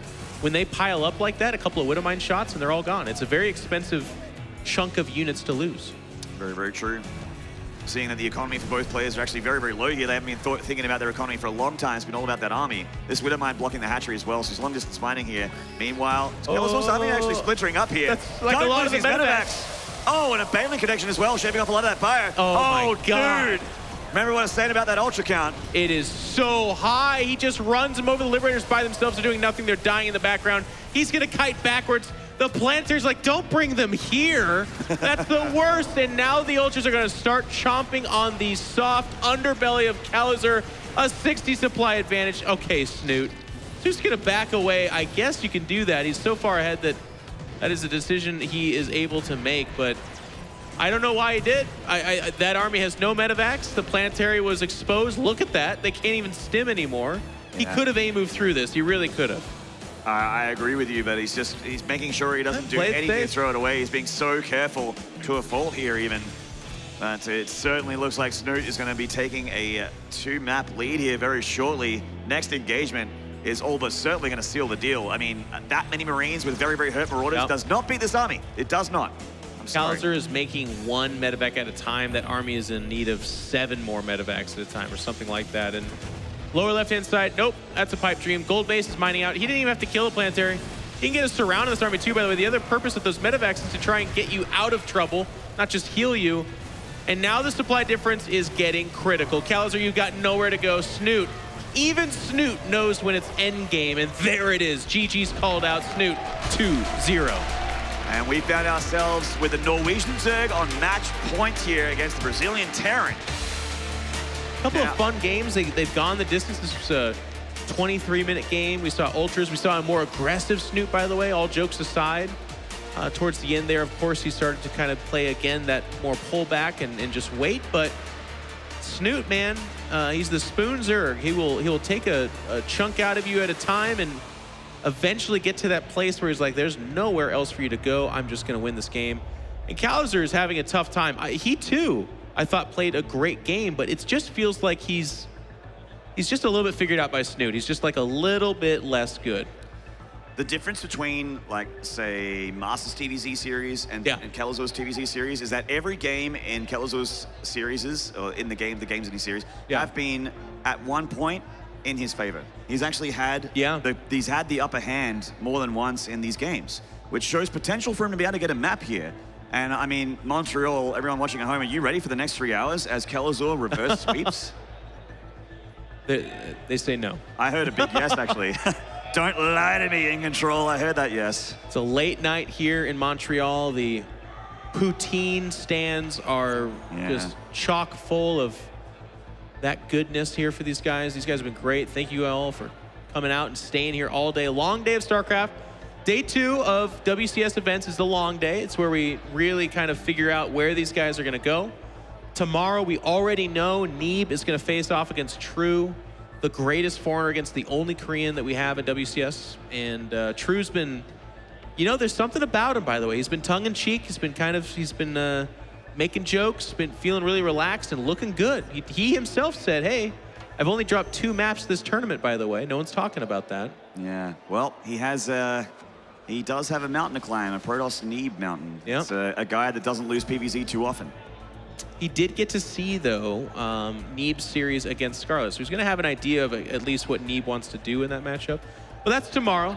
Yeah. Today in the now, we have the most consistent Terran in our WCS system here in Kelazhur, who has earned himself a 5th seed so far off the back of every single one of these tournaments, at least top 8. Pretty incredible performance by him, but we need better for him to get past Snute. That's right. Montreal, if you want that reverse ult kill, send your energy to this guy in the top right. This is Root Gaming's Kelazhur.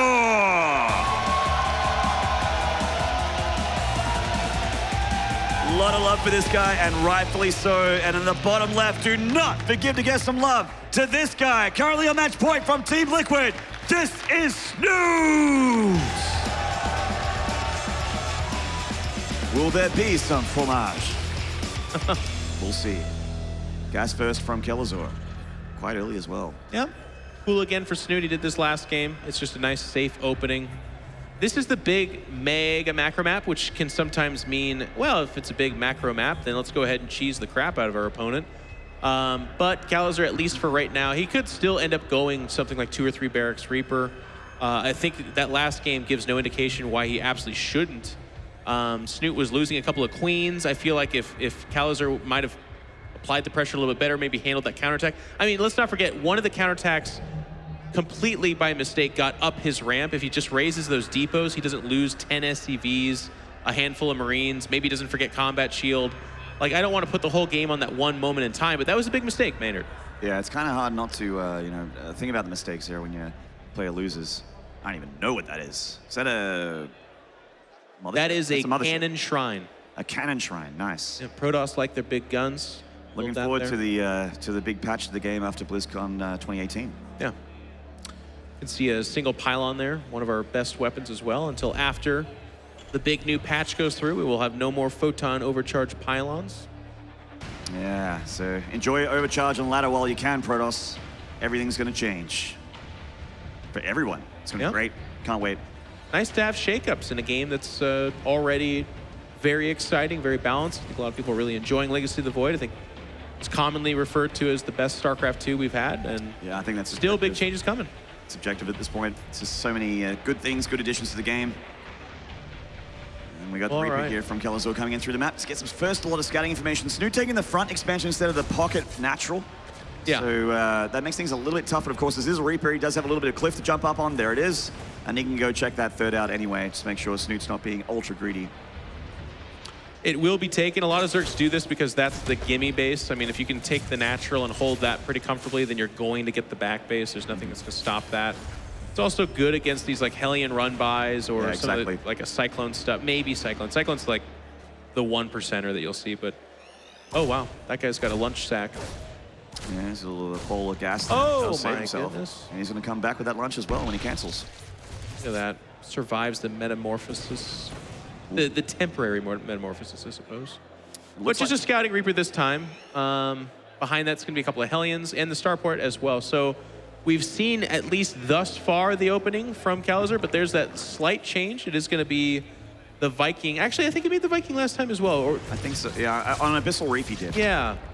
Some Terrans will go for the medevac, like you kind of point out as well. Now this is different. Now, one of the features of Acolyte, similar to Proxima Station, is that if you get really fast Liberator range, the Advanced Ballistics upgrade, there is a lot of dead space where the Liberator actually cannot be touched, well, not very easily. Yeah, and what's especially gutsy about that, by the way, is that Snute showed Spire last game. It was not the fastest, like, 2-base Spire, but it shows that he does have that as kind of one of his builds that he will do. And you'll need that Spire to dislodge this. But, I mean, with how greedy Snute can be drone and hatch-wise and queen-wise, and you kind of stick on that tech, he might not see a Spire for a very long time. Yeah, this is going to be as quick Liberator range rush as you can possibly get here. Kelazhur pulling back with the Hellions and the single Reaper leading the charge there. Snute's feeling probably pretty comfortable. Like, I've defended the Hellions. I'm pretty good to just saturate my bases. In fact, he's just droning and making spores right now. You know, there is still potential of a medevac drop, so he's being very, very safe, or Banshee or anything like that. That is, you know, popular for Terrans. I love this opening from Kelazhur. I think this is super, super strong. Still no lair from Snute, so as long as these Liberators don't make a huge mistake, it's going to be really good. Oh my god, okay. Ooh. That Zergling almost was the worst invite to a party ever. Yeah. And nice that the Viking gets 2 kills, lands. It's not an Ultralisk that's going to duel with, it's a Zergling, so that's a much better little video there for if you're a Terran fan. And all information denied. I mean, Snute cannot know this is coming. And Snute didn't cancel that creep shimmer either, so he's denied a little bit of creep energy. Stim and a bio follow up here on the back of this Liberator rush. And Kelazhur's first Liberator and Viking to take out some Overlords as well, just to make sure he's undetected as long as possible, is heading towards that back base, which thankfully for Snute doesn't have a whole lot of drones on it. I was just gonna say, I think the one monocle I would take out and you know, kind of adjust. I would say that this is the base that is going to have the least impact when you do that. You go to the natural and shut that down, he's going to have to transfer him away, or maybe you kill a couple drones. Also, he has Liberator range now, so he needs to not be that deep. It's a mind game, dude. He's totally just like, hey, whoa. Is it a mind game? Yeah, there we go. So now this is very, very tough for Snute to deal with. He's like, wait a second, my queen's not hitting you. Uh-oh. Yeah. You done and upgraded something. Left side. Get out. Kelazhur just gets out in time. Reads it pretty well there. Snute's getting a nice quick 4th base. I actually would expect with what he's doing now to go for Infestation Pit again. Yeah. Or something like that and go for that quick hive or even Lingbane Muter again. Well, he's going to need a lair before he can do any of that. So you can see the lair just about to finish up here. And then we'll see what his choice is. Probably all the above, to your point. It's going to be like a Spire and Infestation Pit, maybe. But I do like the fast fourth, by the way. If you're going to rush Liberators, one of the things you don't have is a lot of kill power to deny a fourth like that. Yeah, because they can't kill buildings, can't kill static defense or anything like that. Can deny a bunch of mineral patches, which he is going to do here, getting a few more drones. Very, very tough to get rid of that Liberator. I'm not even sure if the Spore Crawler hits that. I don't think so. I'm saying no. Well called. Especially not now. But no, I don't think it did. But Knight, this is the position you want, because it just barely reaches the minerals and means they can't reach it. But I like this too. That spot, by the way, denies both those bases. Snoot's doing a really good job with his creep spread while he takes that fourth. Of course, Kelazhur sees that with his Viking and his Liberator, getting the armory to make sure he gets 2-2 immediately. And you're right, Spire and Infestation Pit. Yeah, there it is. So just Lingbane Muter again. This is such an old school ZvT style, and Snoot's an old school player. Yeah. And it's been shown to great effect for that late game. It gives you a very strong lead into the late game if you execute it well. I would say these Liberators have been annoying, but not devastating just yet. I think Snoot's handling it really well. This one's hurt enough that the Queens could dive on it if they go to the top left corner here, but oh. He's about to lose one here. I'm not sure he has another transfuse. No, he doesn't, but no big deal. Gets the Liberator at least. Yeah, this is super annoying for sure. You can see it reflecting too in the supply here a little bit. Kelazhur taking that advantage. Going to kill maybe a second. Oh, that's so annoying. I'll be annoying over here now. This is where the damage could get done. The Banelings do not have speed just yet. It's about to finish, and Kelazhur saw something he doesn't like. I guess just the creep and the Banelings was enough. He's like, nope, I don't want to mess with this for right now. Backs away. Yeah, I'd like to see him start to scan and take out these creep shimmers actually, because he is starting to the bottom left corner is actually looking very, very dangerous. Look at that. For Terran. Ask and you receive. There we go. Thank you. God. Do you have any other requests of Kelazhur? I would like a Mai Tai. It's pretty late. Well, it's going to be hard. He's up on that stage, yeah. But maybe he could do it. If he wins this game, it becomes more possible. If he loses this game, there's no way you're getting that. He will certainly be able to afford it. Yeah. We have there's that hive there as expected, like a little bit quick here for Snute. Gearing up for, of course, that big, scary endgame Ultralisk army. And Kelazhur's got this big tank push coming, which could actually do a ton of damage, by the way. If he gets not caught, is what I'm trying to say. I love that his army split up. There's this like inhale moment here from Snute where he was kind of saving up for mutas, so his army's not that great. There's the mutas, and they're going to get kind of led on a chase, actually. If they stand here and fight the Marines, it's really bad. Snute just pulls out in time, loses one muta. He's afraid he's going to lose a few more there. This push from Kelazhur is potentially very, very devastating for Snute. He does have a bit of creep to work with. Scans going down. The tanks are on siege, though. Just manages to get them up in time. And if he can slowly push this creep back and get in range of that fourth base, he could definitely start to turn this game into his favor. He's already up a fair bit in army supply. Yep. And Snute would have to engage around that bend there. Again, the muta's not able to defend that. Kelazhur reinforcing like a boss, but the supply advantage is really being felt here on the map. It just looks like he has more stuff. This was to pull the army to the left. Is Kelazhur going to do anything with that? So far, no action. In fact, an evacuation here from Snute. He says, nope, I don't like the positioning. He's going to back away and lose that base for free. Yeah, he sure is. Kelazhur's tanks a little vulnerable. He is going to pull back now. Snute, of course, would love to surround and kill these tanks. They can't be picked up anymore or anything like that, but he is just going to sit back, be patient, as is Snute's fashion, getting an Ultralisk Cavern, getting his upgrades. He has 83 Zerglings. That's insane. Or going for a big counterattack. This is pretty much his decision-making, similar to Odyssey as well. Lose a hatchery, counterattack the natural. Gets a feeling for what's there, and it doesn't like it. Sees a Thor and some Marines, even a medevac. Nice little scan here from Kelazhur. That's something that does fall by the wayside for a lot of Terran players, by the way. They kind of lose track of what they're dealing with, but seeing that tech there is nice. I think he actually saw the Ultralisk Cavern. Yeah, he did. And did not see the Greater Spire that is not being morphed, so that's good too. So he gets kind of confirmation about what he's going to face. Siege Tank's in a lovely spot here on the high ground, denying a bit more creep spread here, splitting his units up, very, very careful against those Lings and Banes. Maybe another scan. Sees the army on the left side here. It's a pretty sizable one. Muta count not super high. We do have the Ultras coming out, as you pointed out, Maynard, and that'll add a lot to this because the Marauder count's not super, super mega impressive. Yeah, as you see up there, it's just 5, actually. Lings could almost solo that army, but he's being very careful. Snute actually finding himself in a bit of an awkward spot here. I think he can actually crush this army on the right, but decides to save all of his units and pull back in true Snute fashion. I think all those Banelings, you're certainly right, could have killed the Marines, but that's not... I think he's looking for more. It would have been like 10 Marines, and he, of course, would not kill the Thor. Oh, my God. That's actually not as bad as I thought, but still, the Muta count's not super high here. The Muta time is kind of over. Oh, these Banelings are all dead. Well, That You know what? Can we really go back sucks. in time and get those 10 Marines? Because that would have been nice. And now Snute only has 2 banelings to his name right now. He's dead, man. He's morphing 13 more, but yeah, I mean, when these get up, they're going to need to be the sickest connections of all time. I mean, Kelazhur would have to like move command incredibly into that or something. I've seen it happen before. Well, that would be tragic here. It would be tragic. This is an elimination match, of course, for Kelazhur. He's going to back away, which is interesting. I would just scan ahead. Do not do... Oh, my God. No. No. You can't. Don't. You actually can't. Oh, my... No, please. Please. Stop please, it. please, please. Oh, Yeah, thank you. yeah. All right. Yeah. He was nearly going to make In Control very upset. He's like, I'm way ahead. What do I do? Let's go suicide everything! Like, it would be so bad, but the scan does save him. And now we got Snute back on 3 bases, which, by the way, it's a 12-minute game, so the main and natural are getting thin. Not good. And Kelazhur's pulling a little bit of a Snute here, and he's like, all right, well, I'm mega ahead, so let's go ahead and add 4 or 5 starports. This choke's bad for Snute, by the way. He's going to lose his ultras and these lings at top. Hot pickup for Kelazhur, loses a lot of his bio, though. Pulls back to the big ball of army.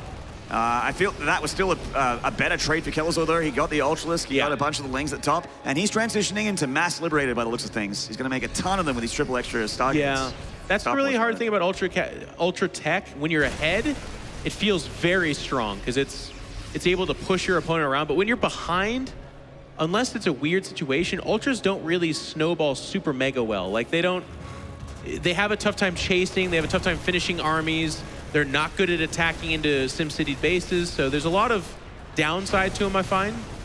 Well, Kelazhur's, most of his tanks are on siege here. The Banelings are looking for juicy connections, and they actually get a nice one there. A lot of the Marines go down. The Thor's tanking in the front. Hot pickup from Kelazhur, pulls back. Yeah. I like how, like, basically I make my point, and then I watch this, and I'm like, maybe I'm completely wrong. It happens. Because this is actually great pursuit, and the Mutas gel really nicely with this. They might get that Thor. The Thor medevac is getting really low. It does drop off just before. And we've gone all the way back across the map. Snute's now ahead in supply. I might just have to take my point back because these Ultras are having none of it. Now the Liberation Zone goes down, but forget it. They run right past it. Yeah, they get all the way on through, but I think that, you know, these Ultras aren't extremely upgraded, so Kelazhur can kind of engage them. I know. I'm in the same boat as you. I'm like, I keep trying to discount them. Never mind. They're actually a lot stronger than I thought they were. Kelazhur is the one that hasn't got the full upgrades. And these Ultras are very hurt, so they are pulling back, but I think Snute smelt the win there and is going to lose a few Ultras. He's going to lose a couple Ultras, but it did so well. It gave a lot of space. The 4th base was taken behind this. He's saturating, going for a 5th base. And what we've seen, too, and the words of Rotterdam echo in my head, man, you give Snute a base or 2 to mine off of, he is not leaving that game. He will turn that into gold. Well, not literally, though. You can't do that. The air army of Kelazhur is about to take a big supply advantage here. We have Corruptors on the way. Another fusion core? Yeah, that's the 2nd fusion core. That's probably just right next to the old one. Yeah, that's just some autopilot happening now. He's playing very fast. That's the final muta for Snute, by the way. It's all about the Corruptor now. These Ultras getting a big cuddle every time he stutter steps. He's very close, very hurt. God. Oh no! There goes a third of the army, as you pointed out. And now the Corruptor's able to give chase to these medevacs. Kelazhur's ahead supply, but why do I feel like he's not winning? I don't... I'm looking at this and I'm like, he's running for his life the whole time. These Liberation Zones are actually really good. Oh no! The Ultras actually get burned down by the Liberations. Oh man, that was a big mistake from Snute. Now Kelazhur takes the 20 army supply lead, and he's like, okay, counterattack time. Let's get an army out there. Now I feel like he's winning. The Ultras fell out. The fallback here is a bunch of Lings coming out, some Banelings being made. And there's still a good number of Ultras, but the Liberation Zone, like you pointed out, is getting to a point where if that can be in a meaningful spot, that's going to be tough.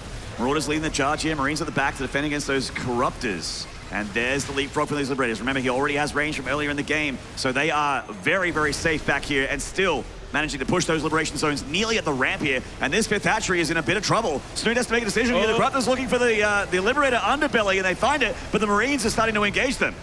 I like that pickoff. A couple Liberators do die. Queen's not able to save the hatchery in time. And a nice little chaotic game we got going on here again. Kelazhur, by the way, pulling up with a 30+ supply advantage. He adds a sensor tower to see if there's going to be any kind of aggression coming his way, because we have seen that to be a reaction from Snute. If you bloody his face, he will go for yours as well. In control. Mate, we are seeing I think he's on 5 bases or 6 bases is Kelazhur, and Snute's been knocked down to a 4-base economy again with a lot of those bases being dry. I think this may start to snowball for the Terran here. It has to. If Kelazhur loses this game from here, then truly there is nothing Kelazhur can do to beat Snute. I mean, if he doesn't win this game, I mean, it's over anyway, because this is elimination match, but... It's true, but it'll be like a nightmare loss where he will actually lose sleep over it. Corruptor's coming in, but there are Widow Mines as well as Bio to defend those Liberators. This range is so tough for Snute to deal with. A drop here to make sure that this hatchery does not go uncontested. Snute will win this engagement at least, but all of his army leaving this hatchery open again. A single medevac baited out that. I mean, I guess what Snute's saying is I can't fight this anyways, so he just sends the army there. I honestly don't think he can. That's so many Liberators here in the sky. But where else does he go? That was his last mining base. The main, natural, and third, gone. He's long distance mining this, I guess now 4th base, and what are you gonna do? So he's gonna fight. Here he comes, he's gonna pull in the ultras. The Bailey's looking for the connections. He does clean up a lot of the bio, but the Liberators are dealing so much damage.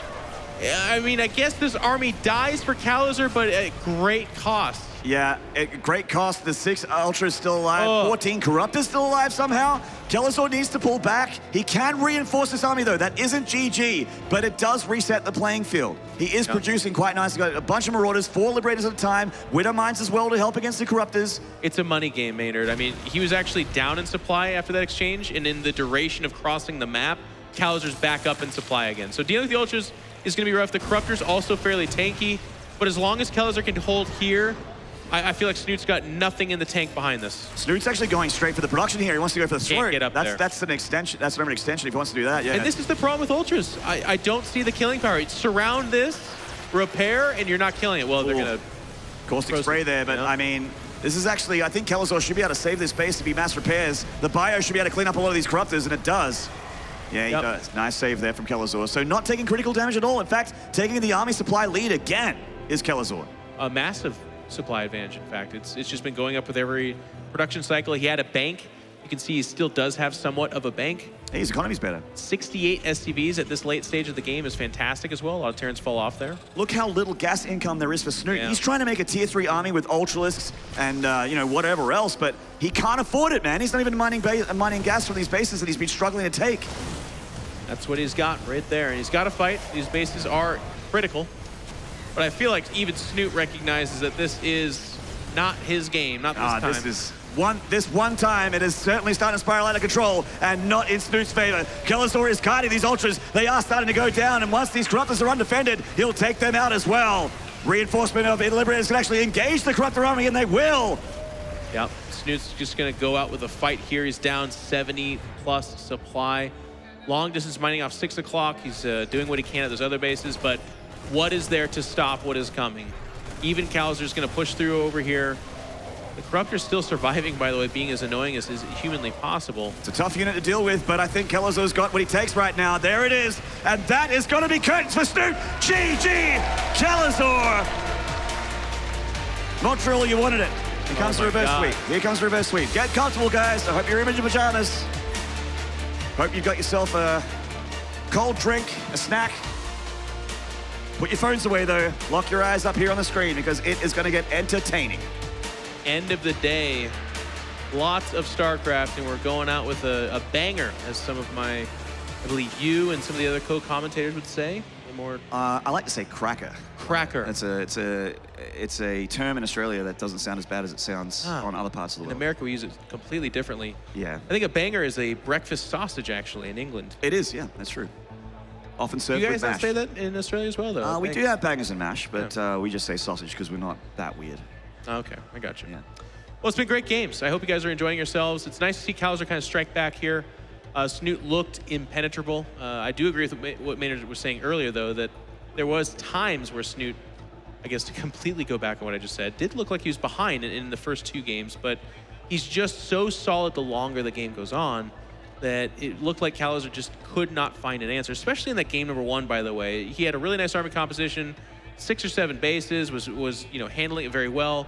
But it just got to the certain point where Snute is just so at home. And now with these Ultras, though, by the way, the last 2 games, it's been more chaotic, more aggressive from Snute, and he looks a little bit more beatable. It'd be kind of interesting. It's not like it's just the Ultra Tech. I understand why he's doing the Ultra Tech, but his Broodlords look just amazing. So Yeah. does he go there here, I guess?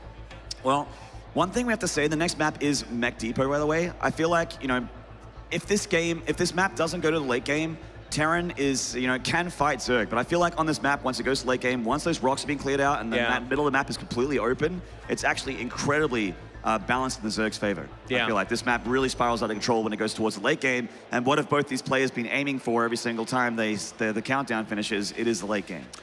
Well, I guess I would agree to disagree with you. I think Snute for sure is. I think Kelazhur would love to end this game in the first 5 minutes if he could. And he's been trying to kill Snute early and often, but it's just not working. And here we are in game number 4, in the bottom left here, winning the game on Acolyte. This is Root Gaming's Kelazhur. Ultra good unit, I agree. In the top right here from Team Liquid, this is Snute. Oh, that looks really clear. That's actually scarily good hand running for this time of the day. That was horrifying. That person might be a cyborg or a synthetic of some kind. Yeah, they can't be real. That was too straight. Now, this actually looks like it might be another a 2-1-1 here from Kelazhur. Yeah. These guys after the barracks. Maybe some Reaper play. Could be Reaper play again, yeah. I think this map's actually quite terrible for Reapers, unfortunately. There's not a spot for them to jump in the main. That's too high. Is that too high over there? Yeah, it is. Gotta get better jump packs, I guess. Yeah. Maybe next patch. No. One can dream. I think you're right. The but- gas finishes. Yeah, so we'll see. I mean, around 21 supply, we'll see what Kelazhur does here with his build. Snute, on the other hand, stock standard Zerg, just going for his hatch, gas, and pull. Did go pool first. Oh, pull again. first. Pull, gas, and hatch, sorry. Yep. Yeah, so a little bit more defensive on the side there, so not too bad from Snute. He's expecting some kind of weirdness from Kelazhur. And I kind of like your forecast, by the way. If this game does go late, I feel like center control, and that's exactly what we saw from Snute. Snute will like deflect all the big drops, establish the 5 or so bases, and then he just goes out into the middle and says, well, I'm just going to pick off your peripheral bases. Whatever your newest base is, that'll be the point of contention. I'm not going to overextend. I'm just going to fight that way.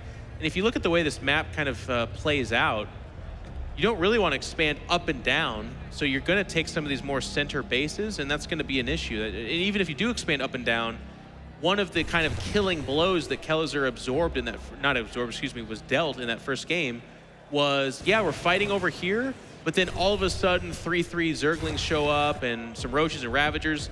They get at production, they kill the peripheral bases, and you're in a lot of trouble. So I think Kelazhur needs to decisively end this game well before that to have a chance to push this to game 5. We'll see what his plan is. Will he go mech on Mech Depot? That's something that Kelazhur certainly can do here. Link's coming in for a scout. He can close that front door. There it is. SCV's Marine, making sure that they get 0 damage done. Nope. Doesn't seem much there. I guess this is the reactor on the barracks. Yeah, he's just going to switch over and start getting the Hellions here. Starport going down. This is looking a lot more like the current TVZ meta from Kelazhur's end, at least. But he is tucking that Starport away very, very tightly here, making sure it doesn't get spotted for as long as possible. Yep. Where's Snoot's Overlords, by the way? I don't think I see any near them. Yeah, he didn't send that to the main. That's kind of weird. Which is interesting. Which is, you bring up a good point, because actually in all the other games, that has been what he has done. Maybe it's reaction though, because we've seen Kelazhur go for that Viking as well, and both the Overlord scouts have revealed nothing. So maybe this is reactive. Snoot's like, well, if I'm not going to see anything anyways, which is too bad, because this time he would have saw something great. Yeah, and this is a switch up here for Kelazhur, doing something very different in game number 4.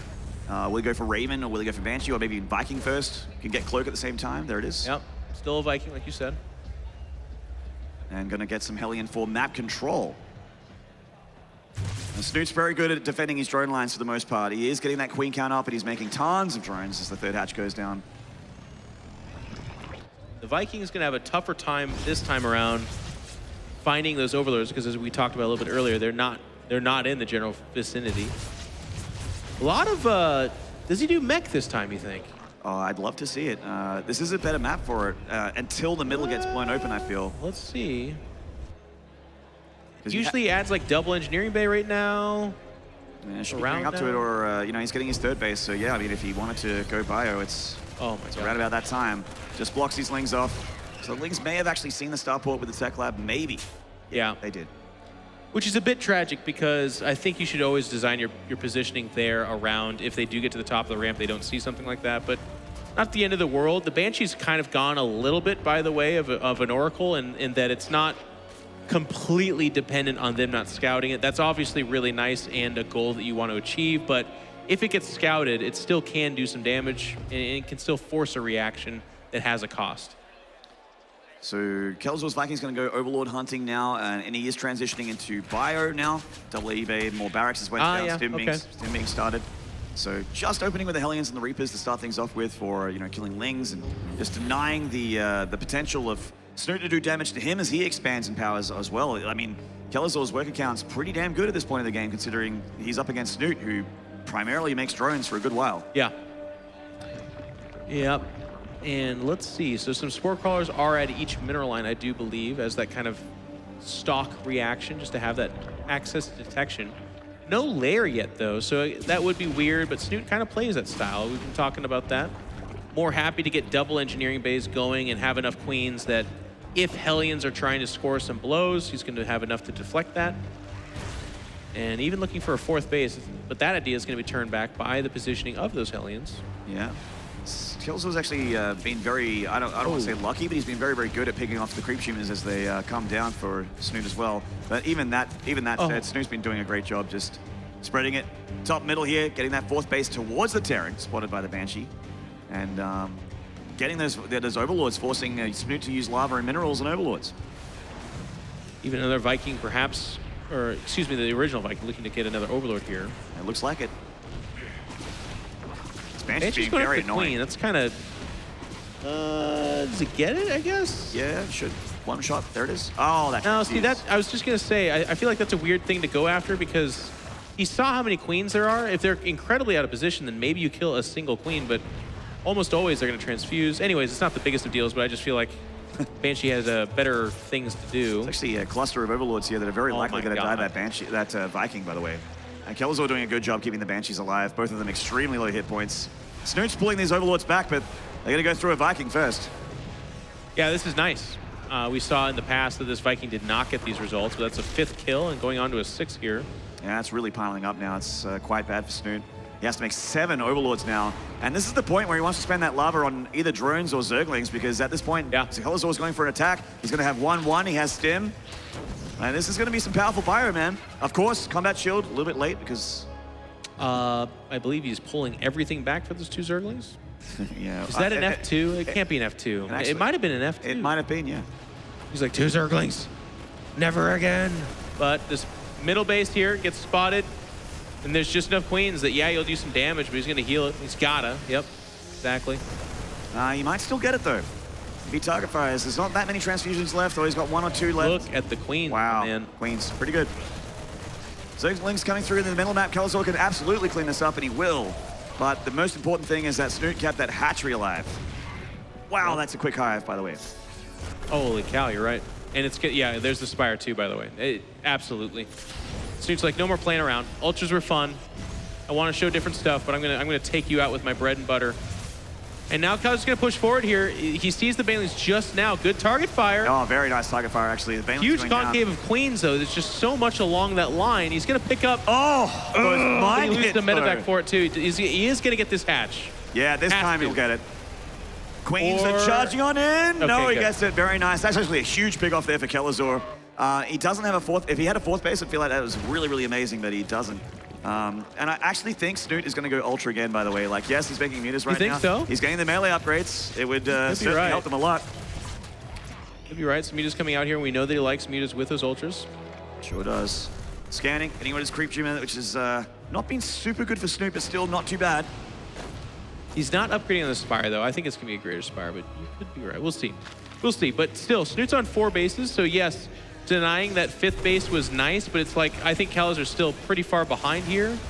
If he had a 4th base of his own, I'd feel a lot better about his position, but he's on 3 bases, and he's really kind of spinning up for some aggression here, and he's not scoring a big blow just yet. We had that nice fight where there's good focus fire with the Banelings, But the Queens come out of that fairly untouched, and there's still such a threat to the medevacs. There is, yeah. These medevacs actually don't have a ton of You're right. These ones are a lot Ultra better. There it is. It just makes sense when you get those melee upgrades. It just sort of like synergizes well, you know what I mean? Like the Ultras hit the field already mostly upgraded. Interesting. I'd love to hear his thought process on between those two. I guess it's maybe map dependent, but it's just, well, we'll see. Well, anyways, this is a good push. That's a good scan too. A lot of creep tumors going down. Cloak Banshee's still alive, rejoining the fight. God, so many Lings and Banelings behind this. He's gonna be very, very careful. Not a lot of Widow Mines. Doesn't pick that one up, so one shot is gonna be on cooldown or dead. Still one Widow Mine left here, but that's not that many. I don't feel super He's good on about creep. this push for Kelazhur. He has to be very, very careful and control this very, very well here. I'm just kind of gritting my teeth. This is so scary. Here come the Banelings. They're going to kind of try to get forward. Not amazing connections, to be honest with you, and there's more behind this. Yeah, so Snoot's not giving it up. From. He cannot lose this hatchery, by the way. This would be absolutely devastating for Snute. Drop in the main, but Snute is ready for it. Not handling this the best, like you said. This is not the most amazing force over there. He gets right past those Lings. He seemed ready for it. The Lings were there. He was ready in theory, and still enough there to respond. Yeah. The Marines pre-split off creep here. Baneling's rolling in. He has Marauders in the mix as well with the Banshees, which is actually going to help him a lot against this unit comp of Snute. The Banshees are coming in to make sure the drop of the main can be dealt with. Snute's being very, very careful here, but Kelazhur's reinforcing this. We see a trickle of blue little dots going across the map. And his lack of Widow Mines gives me concern, but he's getting a pretty sizable army over here.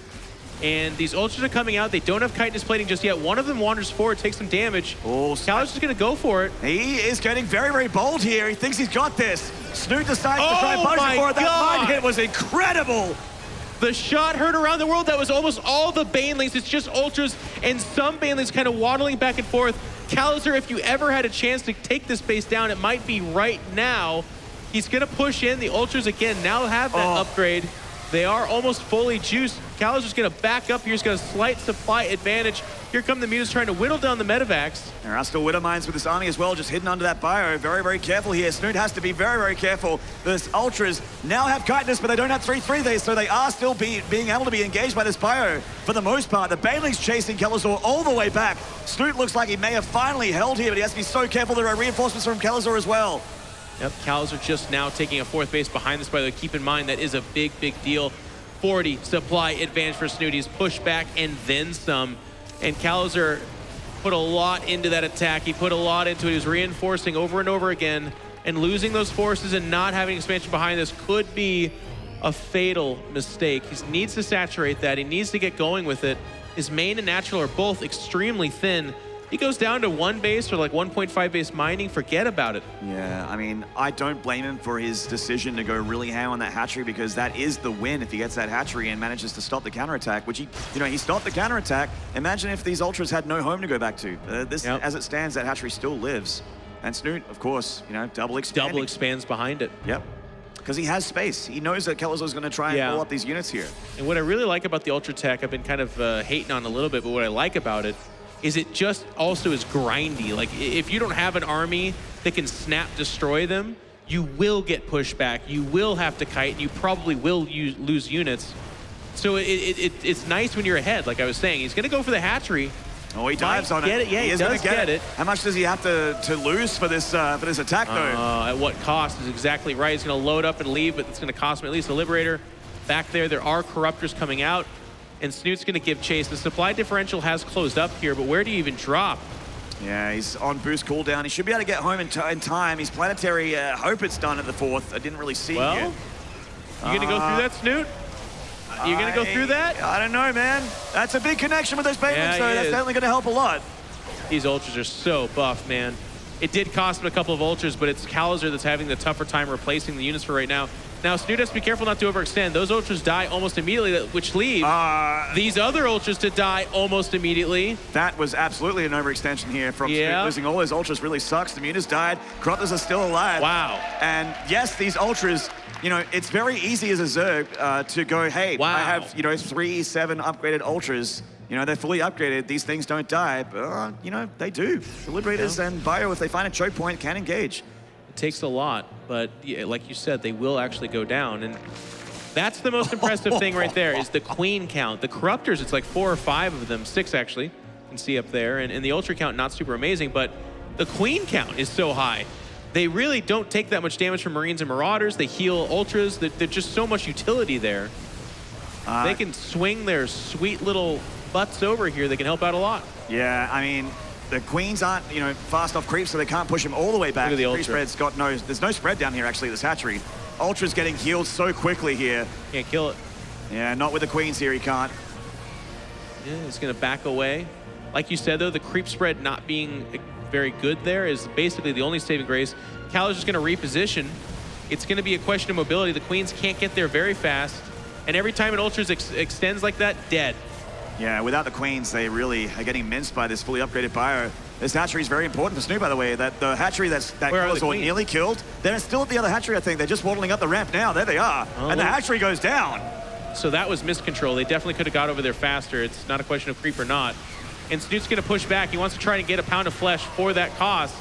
But in doing so, the ultras extend again, and that could be a dead ultra. It is. Snute's going to pick up and disembark. Down in supply again. Now, critically important here is Kelazhur took a base behind this. If he can hold on for this counter surge, he will have this game, and we will see a game 5. I would love to see that. And now Snute, I love what he's doing here. Like I said, before this game started, if you break down the rocks, it becomes very, very easy for Zerg to do things like, you know, just swarm the map, spread the creep out, go for counterattacks, that sort of thing. That is a planetary, though, which is a little bit tough to kill with lings. And Kelazhur just dancing at the edge of creep, not overextending, being very, very careful. He is making Liberators, but not as heavily as he did last game. Certainly he's saving grace on Acolyte. He's got to be so afraid of... I think he has a relatively good idea of the economic situation for Snute, but with these corruptors, he knows that it's a potential for that they just turn into, you know, 8 or 9 broodlords. And it's on the way. And then with those queens, he never kills them. So I mean, I wonder if he even knows there's no Greater Spire, because that would be interesting to me.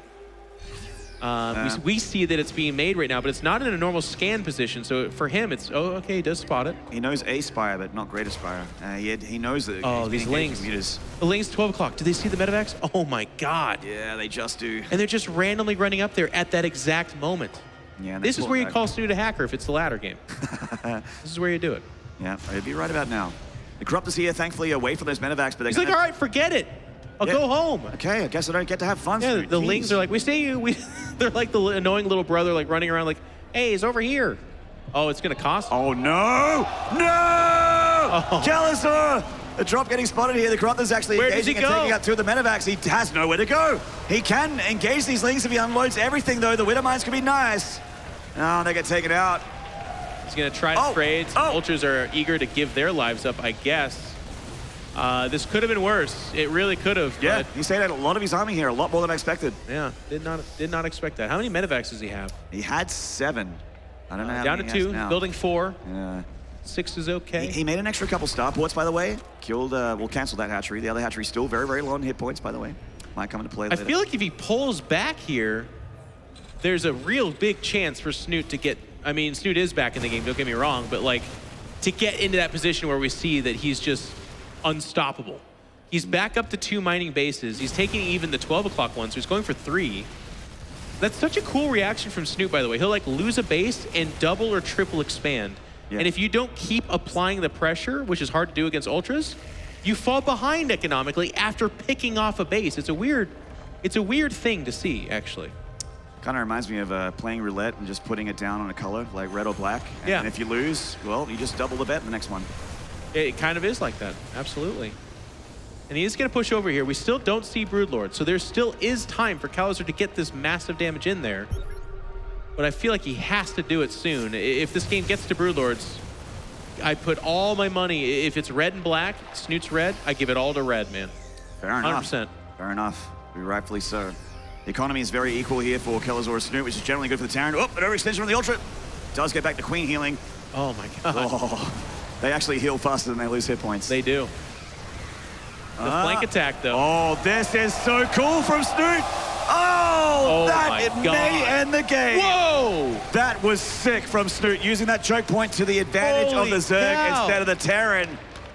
And Snute takes a double army supply lead And what does Kelazhur have left? In the blink of an eye, he went from a commanding position to maybe dead. This planetary is under siege.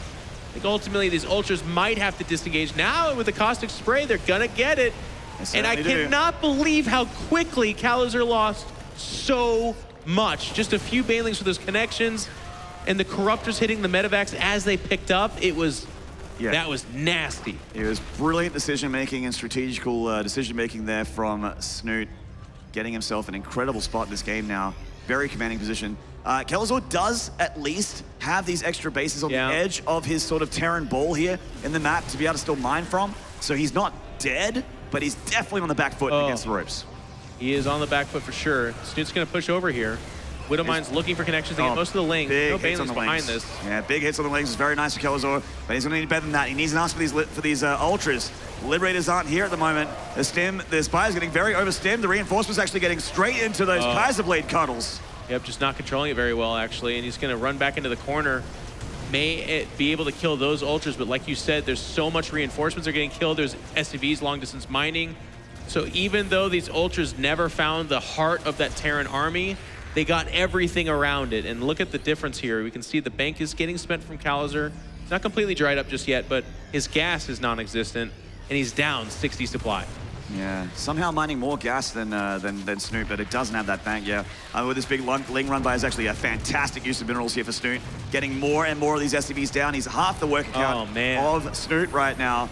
He used to be on similar economy. Now not the anymore. Case. That is maybe the reason why he loses this one. He's definitely, he's getting beaten, bloodied, and bruised.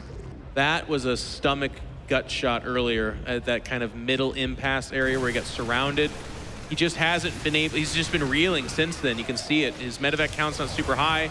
He's kiting backwards, it's fine. He's out of queen range, right? The million queen army, there it is. It's slowly getting over here. But even so, Snoot's been able to deal damage off creep without those queens. And that is a sign of how bad it was, that fight earlier. And look how hurt this bio is. Not much medevac energy at all to be able to heal them. Not enough medevacs at all, not enough units at all. Snute is coming up the ramp here. He may overextend and lose some ultras if he goes too far. Yes, he pulls back. And I mean, the queens can get it. The corruptors as well. Down it goes. And I mean, this is basically Snute just stepping his foot on the throat of Kelazhur and squeezing here. He's not going to let him go. He's not going to let him get back up. Yep. These ultras have some like personal healers for them. Every time they go fight, they come back, get patched up, and rearm and re-go.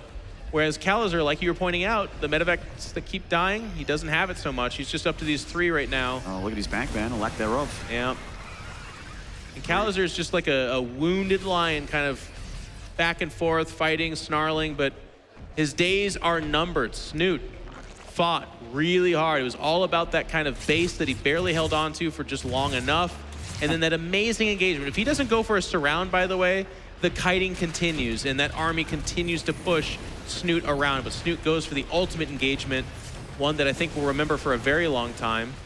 And now Kelazhur picks up one of his only mining bases and is just going to fight as hard as he can. But man, his days are numbered. Yeah, he's bleeding out here. Weak in the knees. You can see that he's not being able to keep up with production. He has no workers. He only has 4 workers. And this should end the game here for Snute if he goes for it. The Queen's just getting out of range of these ultras though. But even then, the reinforcements should be enough for Snute to just end this one. The Corruptors are coming in. They're going to try and put the death knell onto Kelazhur here. He fought very bravely and very well, but Snute is too damn good. Absolutely stunning series. It went long in all the games. Beautiful play by both these guys. Another nice finish from Kelazhur, who we will see at BlizzCon. But this here at WCS Montreal, the story of Snute continues as he takes out one of the better TVZ players we have in our entire foreigner scene. And he does so in convincing fashion. All the games show different builds, different openings, different techs, a lot of pressure, and Snute was able to withstand. All right, well, let's go to the stage with Mal with an interview with our winner, Snute. Thanks, Maynard. Congratulations on your victory. Welcome to the main stage for this weekend. We haven't seen you all weekend on this stage. How do you feel to be standing doing this with me? Great. I didn't expect to get this far because I had to face a lot of Zergs, but I managed to win in CVC, so it's really good to be here playing CVT, the matchup that I enjoy the most. Yeah, okay. As a veteran player, we've seen at this weekend, we've seen surgence of a new generation of StarCraft 2 players excelling, and you're actually the only player that is left that have been playing for a long, long time. Yeah, I've been playing for a while. How do you keep up? Actually, I feel like I don't necessarily keep up because we have a lot of new players that have just taken the foreign scene to a whole new level. We have Neeb, Cyril, etc. So I actually feel like I'm falling behind, but I'm very happy about being able to stay on top. But I wish I was, at the very, very top together with Neeb and the others. Oh, you do have the opportunity now in the semis, tomorrow, just 2 more series, and you will be at the top, actually. So tomorrow, it's a Zerg versus Zerg. You mentioned that you've been playing a lot of Zerg versus Zerg at this tournament, and you are going to be going up against the Laser.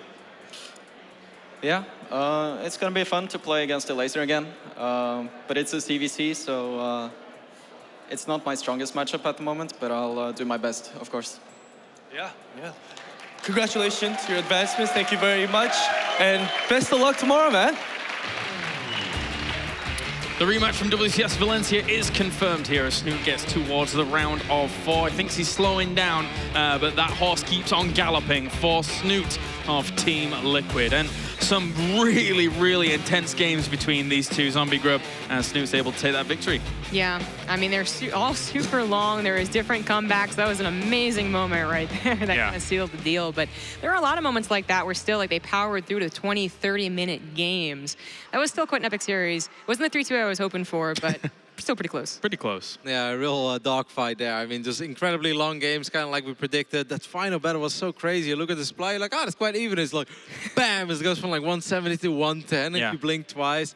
Snute played really well, and you gotta love this top 4, man. You've got like the 2-time WCS Circuit champion, you've got the winner of Montreal last year, you have the defending champion that won in Valencia, and then you've got Snute, who is arguably the most successful forerunner of all time, and obviously made it to the final of Valencia as well. It's like, that is pretty epic top 4, Klaus. You don't make this up. No, it definitely is. You're right about that. In a few moments' time, we can look at the bracket and see exactly how things have gone down as all of this has continued on. And you're right, that top 4, very, very phenomenal. Let's take a look at what's happened today as well as what's to come tomorrow. We actually started this bracket today as we had all of our round of 16 matches played and all of our round of 8 matches played. So Neeb versus True, Elaser versus Snute remain here. I think a question on everyone's mind is, are we going to have a repeat champion? Because it could be one on either side. It could be Elaser on the bottom side, but it could be Neeb. And if he's able to take 3 trophies here for the WCS Circuit in 2017, that is just unprecedented. Yeah, that would be absolutely ridiculous. And I think it's very, very likely because I casted Neeb versus True just the other week. It was Challenger, it was online, and I have to admit that True does seem to have superpowers whenever he arrives in Montreal. So I do expect the series to be closer, but Neeb is a big favorite in that one. And well, then you already have at least one chance on Neeb winning 3 series. And maybe even Elaser can go back-to-back as well. That would also be crazy. It's, I mean, these guys are just dominating. There's no other way to put it. Yeah, definitely. Zombie Grub looking at those top 4. What do you make of tomorrow and what's to come? Well, I like all the players that are in the top 4. I think these amazing storylines, as Roddy was talking about, but I really am hoping for a Laser Neeb. I think that the double or the triple would be quite cool. Yeah. I think the matches themselves would be very good. I really hope that True does bring his Montreal power to at least give us a 3-2 against Neeb. The other ZvZ is also going to be interesting, a Laser versus Snute. Yeah. I don't know, it's going to be a beautiful day tomorrow.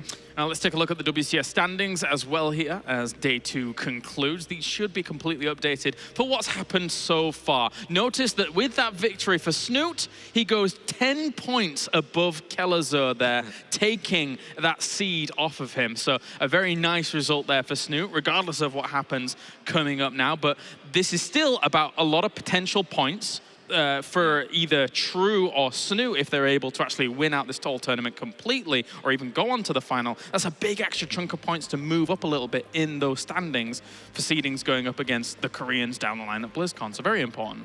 Yeah. I mean, it's a little too far forward. Of course, these guys are still thinking about tomorrow, but that is going to be increasingly more important as they realize, like, they're starting to count them themselves, right?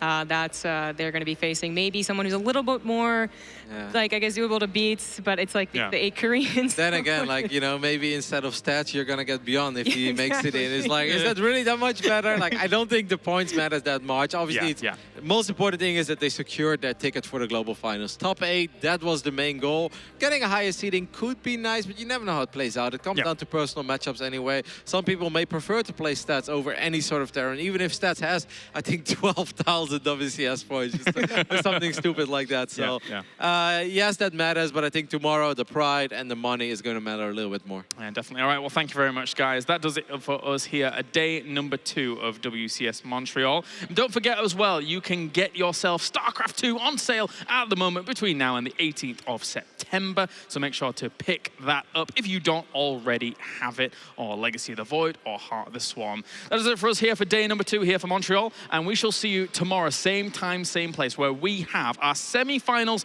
and we crown our next WCS champion as all of these players march on to BlizzCon.